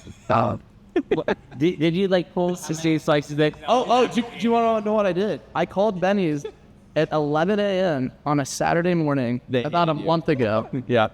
And asked them how many slices. Can I speak to Mabel, please? Can I speak to Mabel? I was like, how many slices of pizza you guys think you sell on like a home football game Saturday? And he's like, what? And he's like, oh, they're cranking. And I was like, 10,000, like 2,000. 10,000 would be absurd. No, that's why I was looking for their answer. And he said at least a few thousand. So 3,500 is what I use as the, as kind of the spread here. 3,500 is 100 rushing yards. We'll see how it goes. Billy Ray with some Sons of self-reflection on the Wait, shot. Ed, this is an awesome take by Rieger. What do we do it? Jumping in on this. This is awesome. The self-reflection is much more important. So I'm actually on to Chris. Do you know what Chris does? He throws something out there that he knows nobody is going to take the time to actually hot wings and hot takes to classify. Because next year when we're like, hey, what was the dumbassiest take that was thrown out there? Nobody's going to call Benny's and be like, hey, can you send me a W9 on your pizzas sold last year? Nobody's going to do that. You know, it's actually an amazing strategy. Yeah. Coin tosses last year. I didn't look it up. I don't know what the details. I just know it had to be less than 2 games, and I know we lost more than that correlation. So we'll see. We'll talk. I'll call Benny's this time next week. What's so weird about Rieger's takes is it could happen. I not really sure what he said, and we know Billy can't do the math. I think he stopped. I think he stopped before pre-algebra. But it sounds like if we run for a lot of yards and eat a lot of pizza, we're gonna have a great time. So I'm rooting for it. Yeah. Whatever you said. If we eat thousands of slices of pizza, of Benny's pizza, purchased at Lane Stadium this fall, we will run for hundreds of yards. So Rieger, not to cut you off here, how many pizza slices are you going to guarantee that you're going to eat this fall? I want a guaranteed number. And we will come back to this. Here's a suggestion. We will actually be able to check this Per day or just over the course of the season? Aggregate amount for this season. How many Benny slices are you going to pledge right now? Purchase or ones that You're going to eat. Why are we splitting hairs? You're going to buy them and you're going to... I'll contribute 10. Which, 0.3 rushing. Touch the trace. 0.3 rushing yards. Over the season, that's like 0.04 for the game. It's a team sport. I didn't say I'm gonna eat 3,500 slices of pizza a game so that we get 100 rushing yards. You would if you cared. Here's what might be Why don't we do where Chris Rieger has to eat 1 slice of Benny's pizza per Bashal Tootin touchdown scored in Lane Stadium? Yes. Is Sons of Saturday something? Yes, we are more than happy to All right, pizza. sign me. Also, where I'm a little bummed is you said it's going to be directly correlated. It means they're going to be, hand and fist, that's the term, I don't know, hand and foot. And you're saying that you wouldn't try to eat 100 slices because it would mean that he's going to score more. Oh, well, You're saying they're directly related. I would have to eat 35 slices to guarantee 1 rushing yard. Yeah. It depends. If we're like on the fourth quarter, like The SEC says it just means more, and you're saying it doesn't. And just to clarify, my hot take does say sold, not eat. Well, okay, that's fair. Should we go to national takes?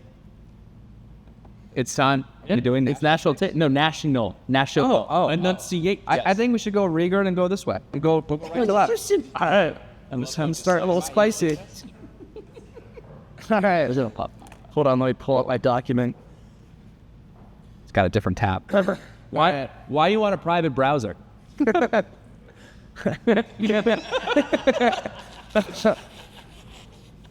Hot seats in the Big Ten create hotter takes for the Suns. Was that say galore? Is that a haiku? I mentioned earlier that we would mine the transfer portal. This will come at the hands of a certain Big Ten team failing to make their goals, thus giving their coach an enormous buyout. Penn State will fail to make the playoff, partially because the Hokies get in. As a result, James Franklin will receive his $40 million severance package, opening up an opportunity for several of their players to come home. And I say this not only because of the obvious pride connection, but they have 7 non-senior Virginia kids in their projected 3 deep. 6 of them are underclassmen. As a comparison, Virginia Tech has 13. UNC, who I always interpret as stealing our recruits, has 3. And Ohio State has 1. So hot take, James Franklin gets fired, and we take a few of their players. So I actually didn't. How many? There's your number. I'm worried he's going to say like 6.5. It depends on how many number of Benny's. I was looking for. So I actually like this take. I think it's a fun take. My problem is it's a message to Penn State. I'm confused on what the line is for Penn State, because I don't think, if you're being honest with yourself, if you're Penn State, you're not on Ohio State's level. You're not on Michigan's level. You are very firmly locked into being, at best, the 3rd team in the Big Ten. Oh, wait, but they added Oregon, and they added USC, who one day will wake up. It's probably not going to be this year, but at some point USC will wake up. So I don't know what James Franklin has to do to get fired, other than just people in Eastern Pennsylvania continuing to be upset. I think it's similar to like Georgia's situation a decade ago, right? They were always right there, and they could never quite get over the hump. I think that Penn State is in a position now to where they have their name back after everything that happened. They have their name back. They've had success. They just can't score touchdowns. So, I mean, I think that they could be getting close to being ready to get a new coach. I think that they'll go for an offensive coach, which takes my worry away about Coach Pry being taken from us. So, yeah, I think it could be Chip Kelly after Ohio State doesn't make the national championship. That whole program gets fired, and then they just take Chip Kelly from there. So there could be, their coaching staff gets, the program's just canceled. The program's canceled. It sounds like the Big Ten's dissolving. ACC becomes the second power conference. I think if we're going to stick to the core take that James Franklin's going to be fired. You didn't think one. No, I think it's a really hot take. I unfortunately think that the expanded playoff is probably going to help James Franklin more than any program in the country.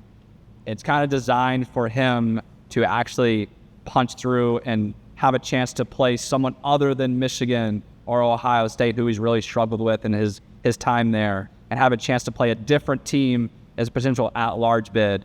I think they go, their floor is probably 8-4. They have a chance to go 10-2. They can lose both of those games, or their 2 biggest games, and still get in. I think James Franklin's somebody who's, I think he's going to be in Penn State for a long time. I don't know if he's ever going to win the national title, but I think he's going nowhere anytime soon.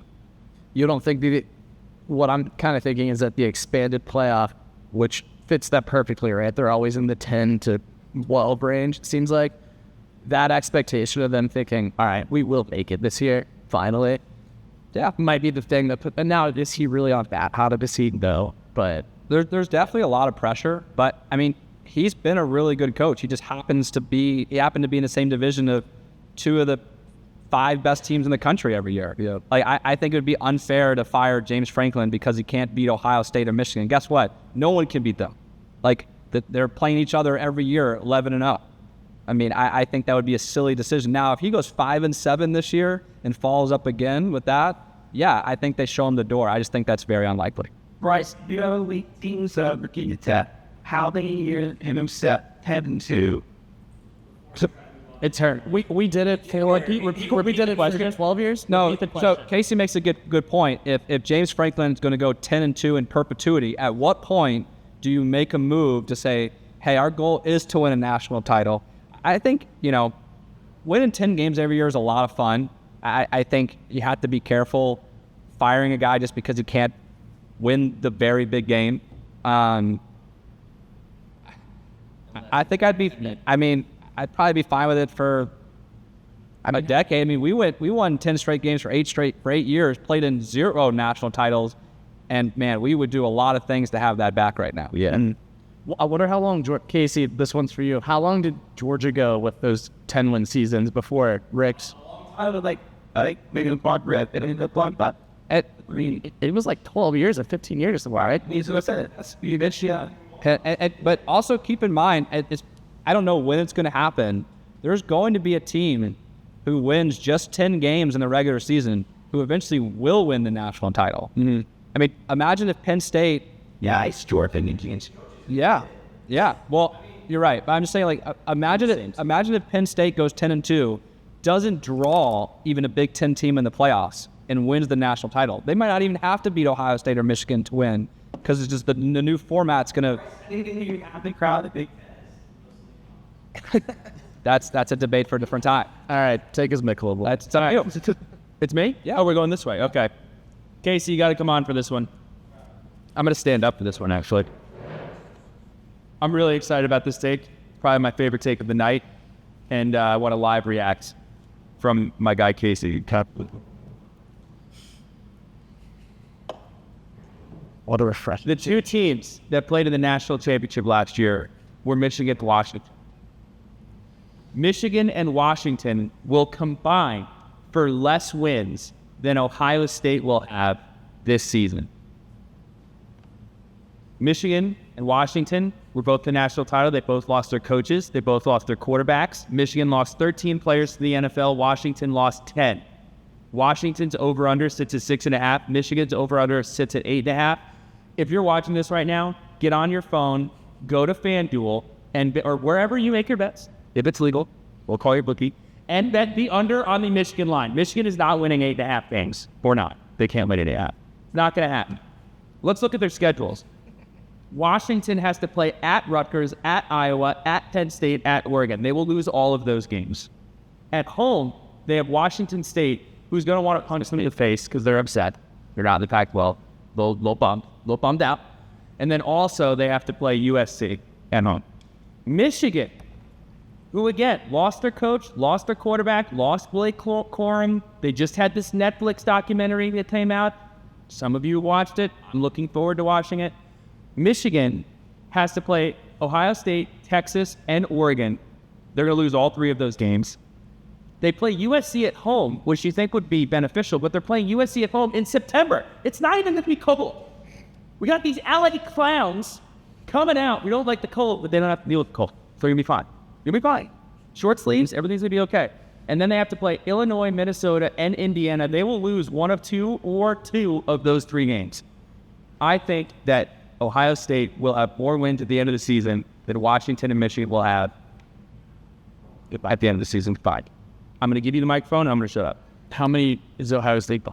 Well, no, it doesn't matter. It's just more. Should regular season? I know what you're going to say, Sam. I don't think you are. Extra games. I actually talked to Billy about this morning. As I sit here as a lifelong Buckeye fan, the hatred of Michigan is clearly there. I'm a little afraid because I don't remember a more disrespected defending national champion that I can think of since it last 15 years, I would say. Michigan just went through and beat Alabama, and they won the national championship. And they have new players coming in, but they also do have returning players. We're acting like they're the first national champions to ever lose their quarterback. We haven't seen their quarterback play. I mean, he could be great for all we know. Could be horrible, obviously, but Former Virginia Tech commit out, so that's got to give him some bonus points, I would hope. We went through that schedule. They're losing to Ohio State. And I think they're beating Texas. And I think that they're losing to Oregon. I think they're going 10-2. And I don't see them losing to any of these other quote-unquote trap games. Please give me your overreaction to me saying that the defending national champion can beat Texas. That's not a crazy take. at home. So I don't want to beat Billy up too much here. So his obvious take was Ohio State was going to win more games combined than Washington, Which we appreciate in Columbus. So I think I agree that Michigan and Washington are going to take steps back from where they were last year. I don't think anybody would argue that. So you said their over-unders were 6.5 and 8.5 respectively. Let's say Washington goes 6-6, pretty likely. Michigan goes 8-4. That means Ohio State has to win 15 games. I think Ohio State's the best team in the country. I think they're going to be favored in all 15 games, and I think they would go 15-0, win the title. So I'm just saying, I think that's actually the likely outcome. I think it's a really good bet, though. It'd be really fun to watch. I think just both teams are going to be okay, and I think Ohio State could potentially just run the table and maybe have 1 or 2 hard games the entire year. So Bryce, what are you saying? It's not a hot take. I'm saying it. I'm saying I'm not getting the cooler out. I'm just saying that he's had hotter. I guess I'm just confused where the 4 total losses are coming from, because you're saying they're losing to all 3 of their toughest games and an additional trap game. I mean, if you're going to lose 3 games to Oregon, Ohio State, and Texas, where's a trap game at? I mean, if they've lost to Texas and they've lost to Oregon, there's no trap games. I mean, they got to go win the rest of their games. So what's the 4th loss? So I did make a rookie mistake and teared up my take when I was done. It does add dramatic effect then. But I believe it was Indiana, Illinois, and Minnesota. I do think that they will lose at least one of those games. Which one? Know the boat, bro. Oh, that's terrible. My guy Patch going up to Minnesota. Good luck. Has there been a more disrespected defending national champion than I think Michigan's getting this year? Because, of course, Billy had a great stat. I'd love to see.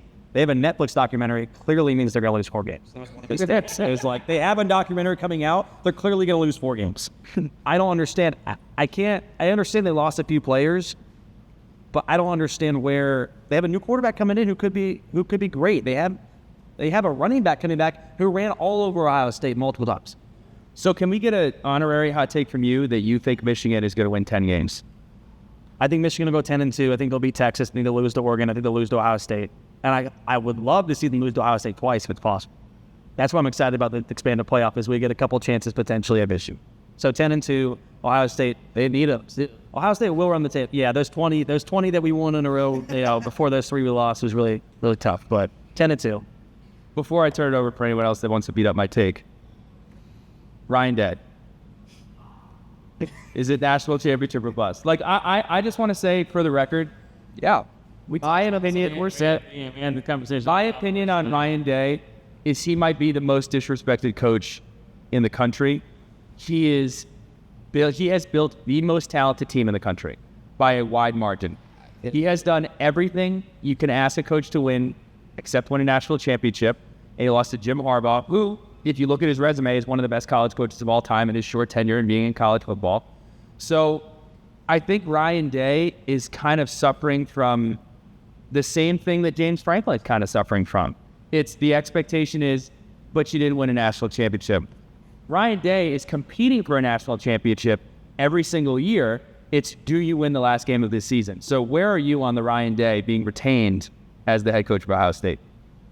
If you make $10 million a year to coach football, you should have high expectations. No matter what program you're at, you're getting paid a lot of money to win football games. My take on Ryan Day this year, if we beat Michigan and we go to the national championship game and lose, I think he's fine. If we lose to Michigan, you have to win the national championship game. And if we beat Michigan, you go to the playoff and you lose a close one to Georgia, you lose a close one to rematch against Oregon, you really can't walk him out of the door. But those are really the 2 scenarios. Clearly anything else than that, loses multiple games, doesn't win the national championship game. But those 2 scenarios, the Michigan game is really the key, depending on if he's retained or not. But I love Ryan Day to death, but I'm not going to sit here and say making $10 million a year is just what you should do in Columbus. You got to win national championships. Anywhere, Penn State alone. Again, if you're paying someone that much money, you do have to be expected to win a national title. I don't want to make this the Ryan Day show. I think he's certainly a better coach than some people say he is. But at the end of the day, he's been a head coach at one place, Ohio State, at a school that Casey and I could go coach them tomorrow and still probably win 10 games this year. Like, yes, this to go back, the question is, we could. You think we really couldn't? We could win 6 Casey. With their talent, and but that's still wild. We get the offensive, defensive player. You don't think we could will them into some wins? No. On the golf course today, Casey said that I could be Ohio State's quarterback and we could still win a national championship. Yeah, that's not coach. You don't say. Of course, so you're saying Griffin was tears ACL in the first. We're getting off topic, but you're saying that Griff handing off the ball would have a better chance of winning than you and I just holding a clipboard for semantics. To Billy's point, I'm not going to give you credit to sit in someone's living room and get their kid to come to school. I mean, Ryan went out and built the whole entire staff, to Billy's point. They built an incredible roster. This is the most talented roster ever in Columbus, pound for pound, ever in the nation right now. No one's even talking about our defense. We're probably the best defense in the country. I'm sorry, on paper, it's going to be the best defense in the country. They're not even giving us the best offense, but we have the best receiving core. We have the best running back field. If you don't believe that, everyone's favorite conference on this table is the SEC. Our second string running back is the leading rusher in the SEC last year. So the roster is insane. No, I don't trust that you could go to the portal and grab those players like Ryan Day, because those things matter. And he's a great on the field scheme coach. Also, he put Chip Kelly in charge this year, so we'll see what happens with the offense. Yeah, I didn't say he's bad. I don't think he's going. Saying he's bad. I don't think he's going to Minnesota if he went there tomorrow and making them to a national championship program. I think they would just probably continue being what they are. But I could be wrong. But we're getting off topic. It's time for our next. Yeah. Hey, Billy brought it up. He did. And I didn't bite on the Colin McCord thing. I did bite on the Ryan Day thing. I like to say I'm better than that, but I'm not. But Billy, I gotta say, I get a little nervous when you stand up, and I feel a little naked without the mic. So I like when you sit down. I feel more relaxed. So just a side. Yeah, I think we might have a new national podcast. Me and Casey are just going to talk about Big Ten football. For the record, Casey, you said everybody here thinks the SEC is their favorite conference. That's not true. Ask Billy. I am not an SEC homer. It is certainly my favorite conference. Yeah. Ironically, my national take does revolve around the SEC, and you're going to appreciate this. So my national hot take is that Ole Miss wins the SEC. Wow, I like. So I want to dive in there just for a moment. I looked at their schedule. Their schedule's very favorable. The only team that I think has a more favorable schedule in the SEC is potentially Missouri. But Ole Miss, their three hardest games. Week 7, they play out LSU, which Chip Kelly's teams, they have a very high floor. They're only going to be what's so bad. I love Joe Sloan, their offensive coordinator. Childhood friend. He's awesome. He's going to be great. He really is. And then 2 weeks later, bye week, they get Oklahoma at home. And then 2 weeks later, they play Georgia at home. That's it. They don't play Tennessee. They don't play Texas. They don't play Alabama. Their schedule is setting them up to have a huge year. Jackson Dart's awesome. I know they lost Judkins to Casey's Ohio State team. But if you actually look at the team last year, Bentley, their backup running back, had a higher yards per carry than Judkins. They also have the transfer from Miami who started at Ole Miss. He was an all-ACC guy at Miami before a couple years ago. I think if their defense has a pulse, they're going to be really tough to beat. That Georgia game's going to be huge. They're going to have to win that game. But they can go 1-1 against Oklahoma and LSU and be in the SEC championship game. And, maybe they knock off a Texas or they get lucky and face Missouri. So my hot take is Ole Miss wins the SEC crap. As an Ole Miss fan, and certainly second place rooting for this. Yeah, I'm an Ole Miss fan. My dad went there. Sue me. My one worry is Chip Kelly. Is Lane Kiffin in a position where he has really, really high expectations? We saw this when he was in Tennessee. We saw this for a second when he was at USC. It is not the Lane Kiffin who is excited to be here anymore. It is the Lane Kiffin that you have a hell of a roster. You have a chance to compete for an SEC championship. You're going to go out and you're going to do it. That is my one fear. I think they have the talent to compete for a national championship. The biggest challenge, though, to your point, I do think they're going to get there. It just depends on who they draw. Are they going to have to play Georgia? Are they going to have to? I have no idea. I have no idea what to expect out of Alabama other than they're going to win 9 games. So I think they have a phenomenal chance to be there. I think it really depends on who they draw. Because they could draw Missouri. Missouri's schedule is, I don't want to call it a cakewalk because they're still in the SEC, but Missouri's schedule is extremely favorable, and you could have an SEC championship where Missouri is playing Ole Miss. Ole Miss third best odds to win the SEC. Hot take. Have they ever won an SEC title? Ole Miss has won, and that like back in the 50s. Yeah, I think they won an SEC title back in the 50s. But yeah, I could see it. I'm here for it. I know Casey chirped Ole Miss, but hotty toddy, gosh almighty, Pat. I think it's a really fun take. I agree. I think not everyone. Some people don't like Lane Kiffin. I would love to see Lane Kiffin media day or his media appearance prior to the SEC championship. I think that'd be a ton of fun. We moving on? Yeah. Okay, so with regards to the playoff, I know that the 12-team playoff is opening a lot of doors for a lot of new faces. We get some G5 teams in there, potentially. But my hot take for 2024 is that 2 non-G5 teams that are not ranked preseason will make college football playoff. We've talked about Virginia Tech. We know West Virginia, who... I'm saying Pat McAfee projected West Virginia to the playoff on game day last week. They're getting a little bit of buzz. Neil Brown had his redemption tour last year. They won 9 games. They crushed Carolina in the Duke's Mayo Bowl. They probably should have a little bit more buzz going into 2024. I think that's fair. They were essentially Virginia Tech of the Big 12 last year, where they came on strong at the end of the year. But they have early matchups with Penn State, Pittsburgh. So we'll find out about West Virginia pretty early. But the Big 12, as Josh Pate says, America's conference, is wide open this year. You can also talk about Louisville, make an argument for Rutgers. I'm not saying it's going to be Rutgers. It could be Auburn, despite their Maryland Bowl loss. They have some upside this year. I think they could potentially win 9-10 games. Should be favored in 8 of their games this year. Their schedule is not nearly as formidable as most SEC schedules. You guys watched Georgia Tech on Saturday. I think we'll have to let it play out with Georgia Tech this year. They have a really, really tough second half of their schedule, finishing up with Carolina, Notre Dame, Virginia Tech, Miami, NC State, and Georgia.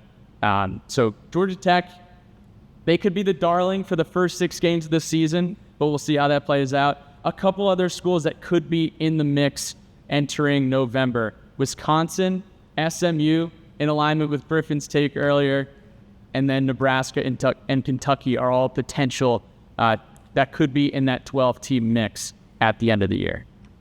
I think this is your best take. I think it's a really hot one. It's really good. I think it's possible. I think what's going to hurt you is just the math. There's going to be too many 10-2 teams in the SEC and the Big Ten, and I just don't think they're going to say, "Hey, Oregon, you played great. You went 10-2. You lost to 2 teams in the top 5, but we're going to let Liberty or Memphis, who went 11-1 or 12-0, jump over you." I think it's going to be really hard for that to happen, but we haven't seen the expanded playoff yet, and they might lean into it. I would be surprised, but I think it's a really good take and a really hot one. Well, the most important thing here is seeing an unranked Big 12 team and an unranked ACC team make the playoff by winning their conference championship game. I think that's the undisputable way that would be the easiest path for 2 unranked preseason top 25 teams to make the playoff that are non-G5. I think the one thing also that's going to hurt that is as these conferences has expanded, it's going to be really hard to lose. You're not going to see a 5-3 team in the ACC and the ACC title game anymore, like you saw with the Coastal Chaos, right? When we were talking about potentially a 4-4 ACC team playing in the championship game. There's 17 teams in the ACC with no divisions. There's going to be at least 3 teams that are like 7-1, just because someone has to win. It's just going to be really hard for there to be like a 11-1 team play a 7-5 team. It's going to be it almost has to be 2 teams with double-digit wins. But I'd love to be wrong. Chris, take us home. All right. My last take of the night and for 2024 is that South Carolina misses the bowl game for the 2nd straight year. Shane D. wears... Go ahead. No, finish. crazy that you're grabbing the mic like midway through. South Carolina misses the bowl game for the second straight season. Beamer's hot seat becomes engulfed in flames, and he gets fired, sparking his return to Virginia Tech. Whoa, spicy. So I'll lay it up for you. Does that mean we have a losing season? Their first 6 games, they go Kentucky, LSU, Akron, Ole Miss, Alabama. I get the path to South Carolina being bad. What's the path to there being a vacancy at our head coaching position? I don't think I never said he's take. Did I say he comes and takes over as head coach? Oh. I think he loses the head coach seat. Oh, okay. So you think he comes over and coaches running backs or something? Yeah, I do. We got a good running back coach. I said he comes back to Virginia Tech. I have said since we announced that we were going to play South Carolina in 2025 in Atlanta that Shane Beamer was not going to be the head coach. I think South Carolina is such a hard place to succeed. Their schedule's really hard. They have to compete with Clemson for recruiting, and they haven't won those battles as of late. I can totally see them having a down year. I can totally see them being fired. The second part of the take is where I struggle. Is not that there's anything against Shane. I just think if Virginia Tech goes out, has a great year, and we're finally flying the Brent Pry flag, he has his own identity.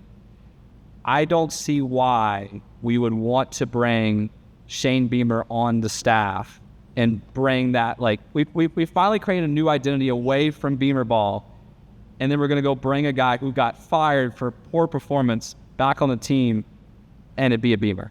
Again, I nothing against him. I just think that'd just be a hard sell. I don't know if it's needed. I love the take. I love the take of him getting like. I love. If I just with it, he gets fired. That's boring. You got it. I do appreciate the 2 point. Rigard loves a good part 1B. That's 1B. If I say he just gets fired, like, yeah, if he goes 6-6, he's getting. Yeah. No, if he goes 6-6, I don't think he gets fired. I don't. I think if he makes a bowl game, I don't think he gets fired. Yes, South Carolina fans need to wake up and smell the. It's not even roses. It's like Vidalias. The weeds. Yeah, like it's not like I don't know what the expectation is for South Carolina fans. I don't know if we have a South Carolina fan on here. I think they have a great fan base. I think they have a great tradition. But if your goal should be winning 8 games. If you win 8 games, that's a banner year. That's like you remember 2025 and we won 8 games. Like that's something to get fired up about. If he goes 6-6, I think it would be crazy if they fired him. In my opinion. But 4 wins, 3 wins, don't win a game for a couple weeks. I can see it. Do you have another national? I heard he used them. Oh, he's got a book. I guess it's last question stuff. Totals? Oh, win totals. Wait, I think we're gonna do last. What do you? Oh, like final takes on the year? No, like any more questions? Oh yeah. Do we have any other questions, Casey, that we want to throw up? I'll take a year. Okay. Yeah. Why don't we just some closing thoughts on the year? I bet the under on Michigan. I bet Texas A&M to make the college football playoff. I'm a Mike Elko buyer. I think Mike Elko is fantastic. And I do want to take a second and thank Whitley's Peanuts for making this possible. Whitley'sPeanut.com. Take 10% off. It's going for a couple weeks, so check them out.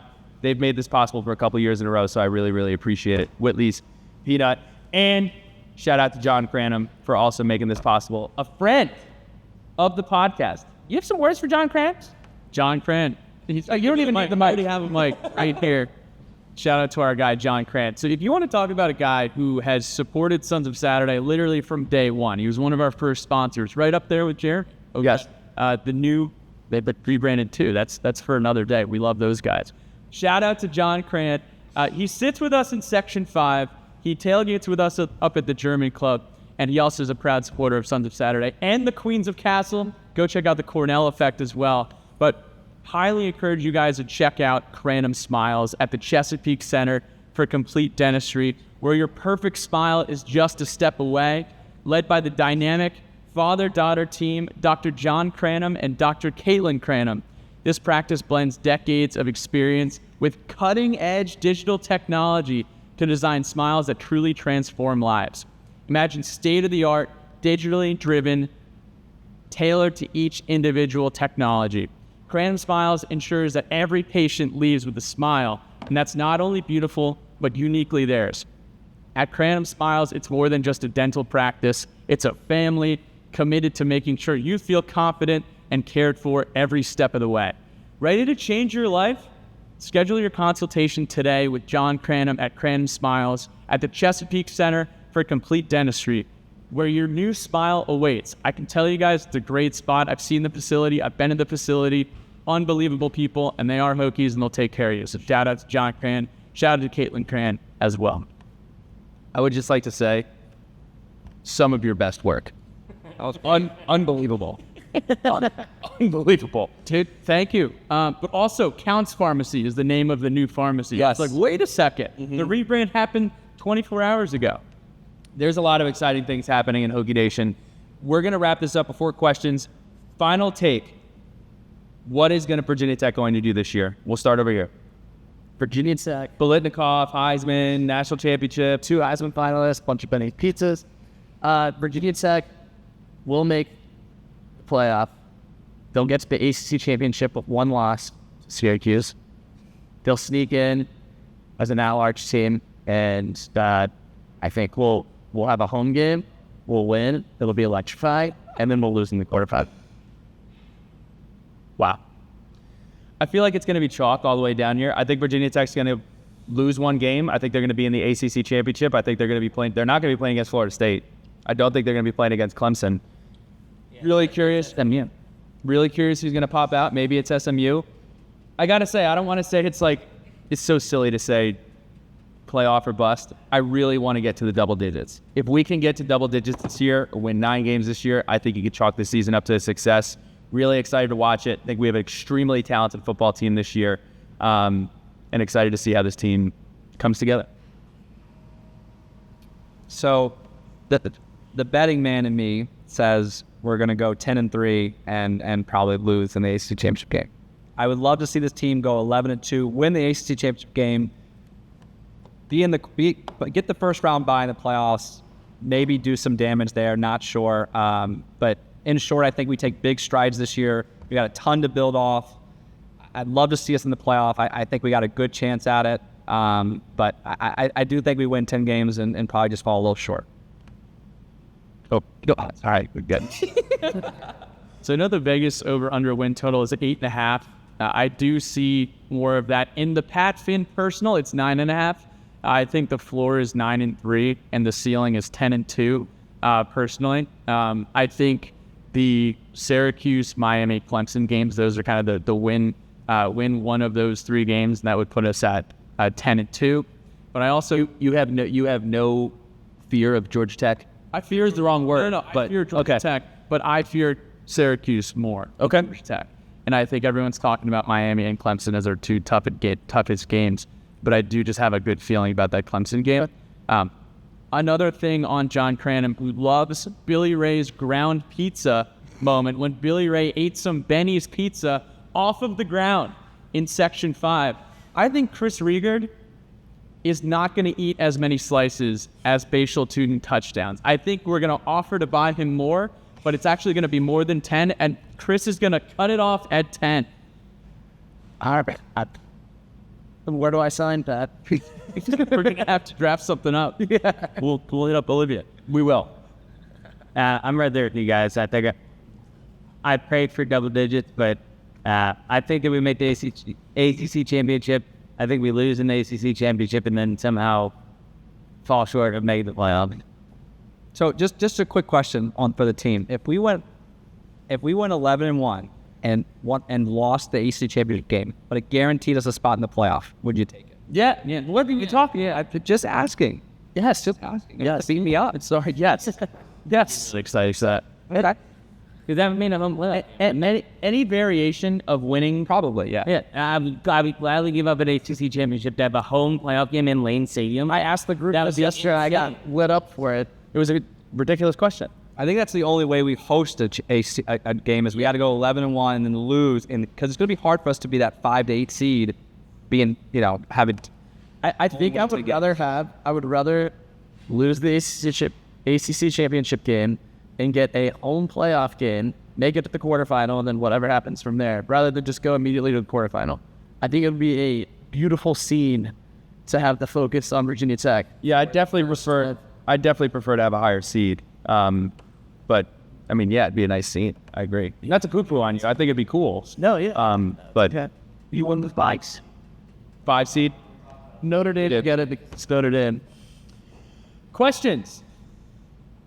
What do we got? Virginia Tech tight ends over under 2.5 receiving touchdowns and over under 550 yards. I'm gonna go with over on the touchdowns, but I'm gonna go under on the yards. I think I'm going to do under on both just because I think we're going to have other options. Typically, tight ends will score touchdowns really close to the goal line. Obviously, I said earlier, I think Tuden's going to have a lot of rushing touchdowns. I think we're going to be leaning into more of that. And unfortunately, it'll keep the tight ends out of the end zone. I would love to see a Scott Loeffler special with Nick Gallup. I could totally see it. Nick Gallup. You know what? I actually stumbled upon this right now. Nick Gallo gives me Ryan Mallett vibes. Dark hair, tall white guy. Don't really think about him a lot till the season's here, and then on third down, he catches the ball and falls down at the sticks. I mean, Nick Gallo, Ryan Mallett. Nick Gallo checks 2 boxes. He's like, yep, he's Ryan Mallett. Yeah, he's that guy. Very typical tight end boxes. Do we have one of the deeper tight end units in the country? No, we don't. Next question. 3 eyes with No side quest there. New offensive line starters of Braylon at center. Does it bode well? I think it does. I mean, I trust in Coach to put the right guys out there. I think that it's his second year being here. Again, I think this is it's a musical chairs type situation. It doesn't really matter to me as much as where they're lined up. It matters to me, do they have good camaraderie? Do they have good chemistry? And do they play well together? I think there are a lot of guys on this offensive line who have gotten a ton of snaps, and they're going to have the opportunity to go out and show that on. We play on Thursday, Friday, and Saturday this year, which is pretty crazy. So looking forward to it. Any other thoughts on the offensive line? Oh, that bores some of you. No, it doesn't bore me at all. Okay, that was good. I wasn't looking at you. Got another one? Last question of the night. Who had the best takes tonight? See you guys later. I'm gonna. I gotta be honest. Chris, your takes had the most impact on me. I don't know In a good way or bad? that was kind of fruity, but I gotta say your takes. I'm leaving this and I'm saying, you know what? Hot Wings and Hot Takes 2024. Chris was talking about the color orange. He was talking about pizza. We was talking about contracts. You really. This is big for me. This is huge because I wanted to kill you last year. Not actually, but I will say, yeah, I think between Chris and Bryce, it's hard to argue with Bryce because he's so organized. Griff had some good takes. Griff had some good takes. Griff had the it factor of, wow. Okay. Hot. Just advice. I can't honestly believe that you said it's hard to argue with Bryce. You argue with me constantly. But it's almost, I argue with my dad all the time and he's right, but it's fun to argue with him sometimes. Okay, I'll take that. Yeah. I'm like a father figure to you. We should end on that. I would not disagree with that. If nobody's going to say anything else. Thank you so much to Dave Phillips. Shout out to Dave Phillips. Shout out to everybody who makes this possible. We're so excited for this football season. I can't believe it's here in just a few days. We're excited to see everybody in Nashville. Griff has the it factor. And so do Chris and Eric making this happen. That is so true. Shout out to Chris and Eric for making this possible. Shout out to Casey. A little Ohio State heavy on this. Please go to Amazon and make sure that you grab Summertime Friends because I know it's going to be a lot of grit and a lot of hard-nosed football during the week. Maybe you need some romance in your life as you dive into Monday, Tuesday, and Wednesday. But don't forget about Maction because that's on TV as well. This place is closing. We got to go. Football season. Bolitnikoffs, Heisman's, 11 wins. Shane Beamer coaching running backs next year. Who knows? It's going to be crazy. Back to punching bag. Thank you to everybody tuning in.